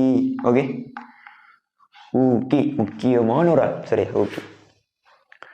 ஊக்குவிக்கப்படும் தாக்கத்தின் சக்தி வரைபடம் கீழே உள்ளது. சரி, அப்ப ஊக்கிய போட்டத்துக்கு போறோம். சரியா? ஊக்கிய போட்டத்துக்கு பிறகு உள்ள சக்தி வரைபடம் தந்திரிக்கான் நமக்கு. சரியா? இப்போ உங்களுக்கு தெரியும் இல்லை, சக்தி வரைபடம்னு சொல்லிச்சுன்னா இது அழுத்த சக்தி எதிர் தாக்க பாதை வரை வையச்சில் அழுத்த சக்தி வரும். சரியா? அழுத்த சக்தி வரும். சரியா? அழுத்த சக்தி ரைட். அதே மாதிரி வந்து எக்ஸ் அச்சில் என்ன வரும், தாக்க பாதை. சரியா? இல்லைன்னா தாக்க ஆள்கூறுன்னு சொல்லலாம், 2 மாதிரி வரும். சரியா? ஆனா பேப்பர்ல ரைட் இந்த அழுத்த சக்திக்கு பதிலாக சக்தி இன்னும் யூஸ் பண்றான், எந்த பிழையும் இல்லை. ஓகே தான், அழுத்த சக்திக்கு பதிலாக சக்தி இன்னும் யூஸ் பண்ணலாம். அது நமக்கு எந்த சிக்கலும் வரப்போறது. சரியா? ரைட். இப்போ இதுல தந்திக்கிற வரைபடம் கீழே கொண்டு பாருங்களேன். ரைட், இங்க விடத்த தாக்கிய காட்டியிருக்கான் ஏ பிளஸ் பி என்று. சரி, இப்படி போயிட்டு இல்லை இப்படி வைத்து இதில் வந்து கேள்வி ரைட் இப்படி போய் இப்படி வருது. சரியா? இப்படி வந்துட்டு அடுத்தது நமக்கு சரியா இப்படி போய் இப்படி வந்து கடைசி இப்படி வருது. ஓகே, இதான இதில் இருக்கக்கூடிய அந்த அமைப்பு. சரியா? இதில் ஏ பிளஸ் பி, இந்த கேப்பை வந்து E1 என்று தந்திரான். சரியா? சரியா குறிச்சு கொள்ளுங்க.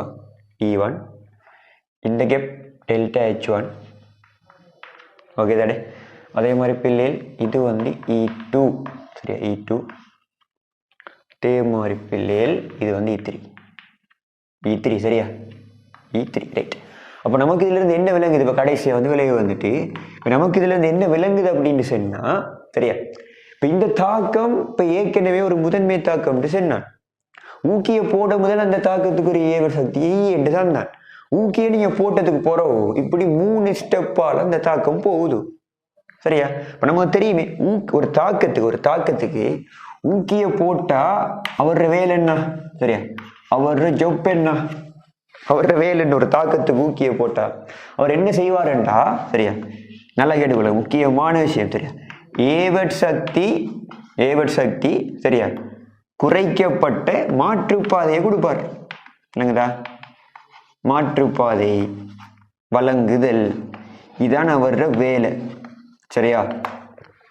ஒரு தாக்கத்துக்கு ஊக்கிய போட்டா ஏற்கனவே ஒரு ஏவ சக்தி இருக்குமல்லோ, இருக்கும்.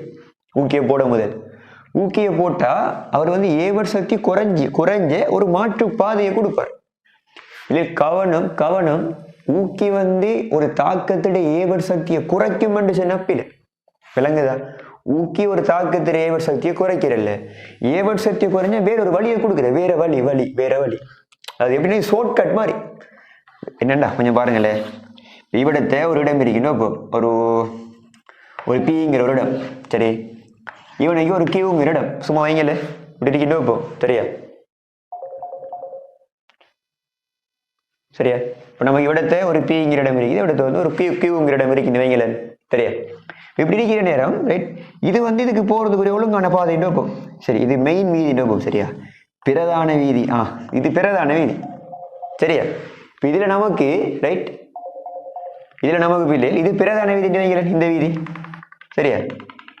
இப்போ நமக்கு என்னன்னா, இப்போ ஒரு அந்த அதுக்குள்ள இருக்கக்கூடிய வீதியெல்லாம் நல்லா தெரிஞ்ச ஒரு ஆள் வந்து சரியா ஒரு ஷார்ட்கட்டை காட்டி விடுறாரு இப்படி போறதுக்கு. இது நமக்கு தெரியாது. விளக்குதா நான் என்ன சொல்றேன்? இதால கடும் சன நெரிசல் வைங்கள, இவர் வந்து ஒரு ஷார்ட்கட்டை காட்டி விடுறாரு. இந்த ஷார்ட்கட்டை காற்றால் தனூக்கி.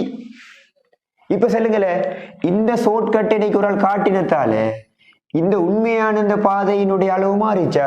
இல்ல. அதே மாதிரிதான் இது ஏற்கனவே இருந்தே இவர் சக்திக்குரிய பாதை என்றா இப்ப ஊக்கி வந்து ஒரு குறைஞ்ச ஒரு பாதை லேசா போற ஒரு வழியை காட்டி விடும். அது தாக்கிலிருந்து விளைவு வாரத்துக்கு பிள்ளைகள் லேசான வழியை காட்டுவார் ஊக்கி. அதான ஒரு வேலை. சரியா? இப்ப கவனம் ஊக்கி ஒரு தாக்கத்திலே ஏவர் சக்தியை குறையும் பில ஏவர் சக்தி குறைஞ்ச மாற்றுப்பாதை வேற வழியை கொடுக்கும். அதான் சரி. ஓகே தானே? இது நியூ சிலபஸ்ல தெளிவா அழகா எழுதியிருக்கேன் ரிசோர்ஸ்ல. சரி ரைட். இப்ப இந்த விஷயம் நமக்கு முக்கியம். இப்ப இந்த அடிப்படையில நான் கேள்வியை சொல்லி முடிக்கல. இதுல என்ன கேள்வி நவில்லையே, இது தாக்கம் தொடர்பா சரியானது என்னென்னு கேட்டுட்டு ஒரு 5 கூட்டு தந்திருக்கு. அது இருக்கட்டு. இப்ப நம்ம இந்த கூட்டு இருக்கிறது நான் விஷயத்தை கட்சி முடிக்கிறேன். இப்ப நீங்க செல்லுங்க ரைட். இதுல இப்ப 3 இடைநிலை சிக்கல் இருக்குது. 1 2 3 இப்படி 3 இடைநிலை சிக்கல் இருக்குது. சரியா? இப்ப இதுல நம்ம தெரியும் 3 இடைநிலை சிக்கல் வந்தா அந்த தாக்கம் 3 படியில முடிஞ்சிருக்குன்னு அர்த்தம். இப்ப இவிடத்தை ஊக்கி என்ன செஞ்சிருக்கு? ஏவர் சக்தி குறைஞ்ச சரியா ஏவர் சக்தி குறைஞ்ச 3 ஸ்டெப்பை கொடுத்து என்ன செஞ்சிருக்கு? ஏவர் சக்தி குறைஞ்ச மாற்றுப்பாதையை கொடுத்துருக்கு. தெளிவா?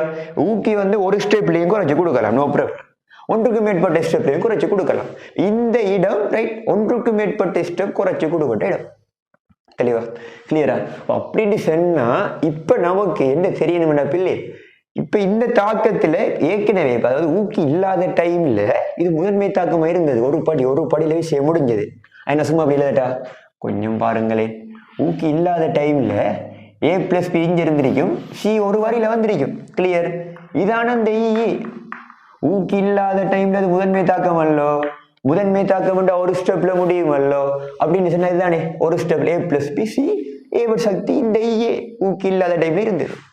இப்ப ஊக்கிய போட்டா ஒன்றுக்கு மேற்பட்டபடி நமக்கு கிடைக்குது அப்படின்னு சொன்னா சரி. அப்படின்னு சொன்னா இப்ப ஊக்கிட வேலை என்ன? ஏவர் சக்தி குறைஞ்ச மாற்றுப்பாதையை கொடுக்கிறது. அவ இப்ப நம்ம என்னத்தை யோசிக்கணும்டா, இந்த தாக்கத்திட ஏவர் சக்தி என்ன இப்ப அதை யோசிக்கிறது. தெளிவா? உண்மை இல்லையா? அதுதானே பார்க்கணும். இப்ப நமக்கு தெரியும் ஒன்றுக்கு மேற்பட்ட படியால ஒரு தாக்கம் போற நேரம் ரைட், அதுட ஏவர் சக்தி ஒட்டுமொத்த தாக்கத்திட ஏவர் சக்தி எப்படி பாக்குறா? நல்லா கேட்டுங்க, முக்கியமான விஷயம். ஒன்றுக்கு மேற்பட்ட படியால வந்து ஒரு தாக்கம் போற நேரம் ரைட், அதுட ஒட்டுமொத்த ஏவர் சக்தி எப்படி பாக்குறா தானே?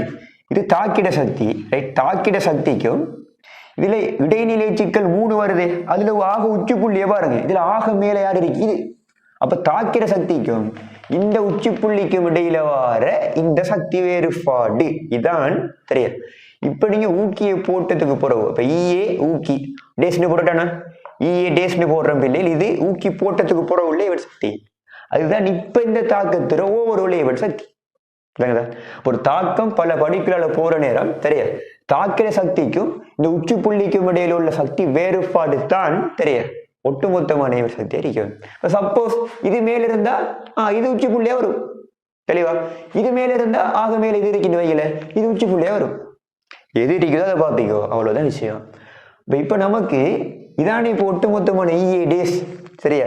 இதானே ஏற்கனவே ஊக்கி போட முதல் இருந்த அப்படின்னா சுவரா இந்த டேஸ் எனக்கு சொல்லுங்களேன், சும்மா சொல்லுங்களேன். டேஸ் எடுப்போம், எடுப்போம், ரெண்டையுமே கம்பேர் பண்ணினா எது பெருசு? சரி, எது சின்னன்? ஊக்கிட வேலைன்னா ஏவர் சக்தி குறைஞ்ச மாற்றுப்பாதை. ஊக்கிய போட்டது ஒரு வந்து மாற்றுப்பாதை கூட ஏவர் சக்தி அடையுது. அப்ப சுவரா இது பார்க்க சின்னனா இருக்கணும். பூமா இல்லையா? அப்படித்தானே இருக்கணும். ஊக்கிட வேலை அதுதானே, இல்லைன்னா ஊக்கி நமக்கு தேவையில்லையே. விளங்குதா? அப்ப பக்கம் டேஸ் குறைய வரைக்கணும். சரியா? இதைத்தான் இந்த விஷயத்துல கேட்டிக்கான். அப்ப நான் சும்மா இந்த இங்க குறிச்சா அப்படி வரும். சும்மா சொல்லுங்களேன். இந்த நான் இங்க குறிச்சா, அதாவது ஊக்கி இல்லாத டைமில் உள்ளதை குறிச்சோன்னா இப்படி வரப்போகுது ஒரு ஸ்டெப் தானே இப்படி வரப்போகுது ஓமா இல்லையா நீங்கள் இல்லைன்னு சொன்னாலும் தான் இப்போ இந்த கெப் தான் விளங்குதா இது தாக்கிற சக்தி அல்லோ இப்படி மார்க் பண்ண பாருங்களோ இப்போ இந்த கெப் தாண்டி விளங்குதா இந்த உச்சி புள்ளி இதுக்கும் இடையில உள்ள கெப் ஏன்னா சுவர் அதுக்கு மேலே தானே வரணும் ஏன்னா இப்போ வந்த பாதை குறைக்கப்பட்ட பாதை சரியா அப்போ இப்போ நான் இதை வந்து முதன்மை தாக்கம் ஒரு ஸ்டெப்பு குறித்த கீரணடாவிலே அது இதுக்கு மேலே இப்படி வந்து நிற்கும் இப்போ இந்த கேப் தனியே நிற்கும் தெளிவா சுவரா இப்போ நமக்கு இந்த இஏ டேஸ் எழுதுறதுக்கு தரவு தெரிய பாருங்க எப்படி எழுதலாம் இந்த இஏ டேஸ் டெல்டா H1 + E2 சரியா அப்போ எழுதலாம் நான் வந்து டெல்டா H1 + E2 அப்படின்னு எழுதலாம் லெஸ் தென் இஏ இதுதானே அதில் எதிர்பார்த்த கூற்று வந்து அதில் 5 ஆன்சர் இருக்குது 2019 இருக்குது எம்சிக்கு சரியா எம்சிக்கு நம்பர் இலக்கமையா ஃபார்மில் பார்த்து பாருங்க அதில் சரியான கூற்று வந்து இதுதான் ஓகே தானே அப்போ இதுதானே இதுக்கு ஆன்சர் அடிக்கும் இல்லைன்னா நிறைய விஷயங்கள் வச்சிருக்கேன் சரியா இப்படி ஒவ்வொரு கேள்வியிலையும் நம்ம நிறைய விஷயங்கள் கதைக்கலாம் சரியா ஒரு கேள்வி எடுத்தாப்பில்லையே நிறைய விஷயங்களை பேசலாம் சரியா அப்போ அந்த அடிப்படையில் இந்த வீடியோ நோக்கம் வந்து நமக்கு இதில் ஒரு பேசிக்கான ஒரு விஷயத்தை தாரது தான் சரியா ஓகே தானே இப்போ நான் இதோட இந்த வீடியோ கம்ப்ளீட் பண்ணுறேன்னு வந்து சரி இப்போ இதில் இப்போ அடுத்த அட்டம்ப்டில் உங்களுக்கு எக்ஸாம் வந்து வச்சிருக்கேன் உங்களோட இப்போ டேம் எக்ஸாம் நடந்து கொண்டிருன்னு நினைக்கிறேன் நான் அதனால் எக்ஸாமை கொஞ்சம் பின்னாக்கி வச்சிருக்கோம் சரியா இப்போ அந்த எக்ஸாமில் வந்து எல்லாருக்கும் வந்து எக்ஸாம் செய்ய இயலும் ரைட் உங்களுக்கு நீங்கள் தேவைப்படுமா இருந்தால் உங்களுக்கு பேப்பர் திருத்தப்பட்டு இதுக்கு எக்ஸ்பிளனேஷன் வீடியோ நல்ல தெளிவாக தந்து விடும் சரி விடத்தை எப்படி நான் இந்த வீடியோவில் பேசணும்னா இதை பார்க்க இன்னும் டீப்பாக தெளிவாக பேசப்பட்டு தந்துவிடும் சரியா அப்போ இந்த யூனிட் சம்பந்தமாக மேலதிகமான விஷயங்கள் சரியா இந்த யூனிட் வந்து ஒரு நல்ல ஒரு யூனிட் ரைட் மேலதிகமான விடயங்கள் வந்து நம்முடைய பேப்பர் டிஸ்கஷன்லையும் சில கலந்துரையாடப்படும் சரியா நான் ஏற்கனவே சொன்னேன் இந்த வீடியோ நோக்கம் உங்களுக்கு பேசிக்கான ஒரு விஷயத்தை தாருது ஓகே தானே இதில் வெளியில் இப்போ நான் சும்மா இந்த யூனிட் சம்பந்தமாக இப்போ பேப்பரை நீங்கள் எடுக்கலை ஃபைனல் பேப்பரை நீங்கள் எடுத்தீங்க அப்படின்னா சரியா MCQ structure SA right MCQ structure SA இதில் கிட்டத்தட்ட இந்த யூனிட்ல இருந்து 3 அல்லது 4 எம்சிக்யூ வரும் ஸ்ட்ரக்சரில் வந்து இது 3வது ஸ்ட்ரக்சரில் வரலாம் அது என்ன லாம்ண்டா 3வது ஸ்ட்ரக்சர் ஃபிசிக்கல் வர அதில் என்னையும் வரலாம் ஃபிசிக்கல்னா நமக்கு தெரியும் யூனிட் 4, 5, 11, 12, 13 அல்லோ இதுலேருந்து ஏதாவது ஒன்று தூக்கி இதுக்குள்ளே போடுவோம் அந்த டைமில் கைனடிக் சம் போடலாம் ரைட் அடுத்தது 5வது அல்லது 6வது எஸ்ஏல வரும் சரியா கட்டாயம் வரும் ஸ்ட்ரக்சரில் சம்டைம்ஸ் வரலாம் வராமல் போகலாம் ஆனால் எம்சிக்கு கட்டாயம் 3 அல்லது 4 இருக்கும் 5வது இல்லாட்டி 6வது எஸ்ஏல கைனடிக்ஸ் கட்டாயமாக இருக்கும் சரியா அப்போ ஒரு முக்கியமான ஒரு யூனிட் ஒரு இலகுவான பாடமும் கூட நிறைய டீப்பான விஷயங்கள் இதுக்குள்ளே இருக்குது வந்து சரியா விஷயம் அடுத்தடுத்து வரக்கூடிய சரியா உங்களோட பேப்பருக்குரிய அந்த எக்ஸ்பிளனேஷன் வீடியோஸில் பேப்பருக்குரிய சரியா எக்ஸ்பிளனேஷன்ஸ் வீடியோக்கள் வந்து சரியா மேலதிக விஷயங்களை சில பார்க்கலாம் சரி நான் முடிச்சுக்கொள்கிறேன் பிள்ளை சரியா சரியா சார் அஸ்ஸலாமு அலைக்கும் வரஹ்மத்துல்லாஹி வபரகாத்துஹு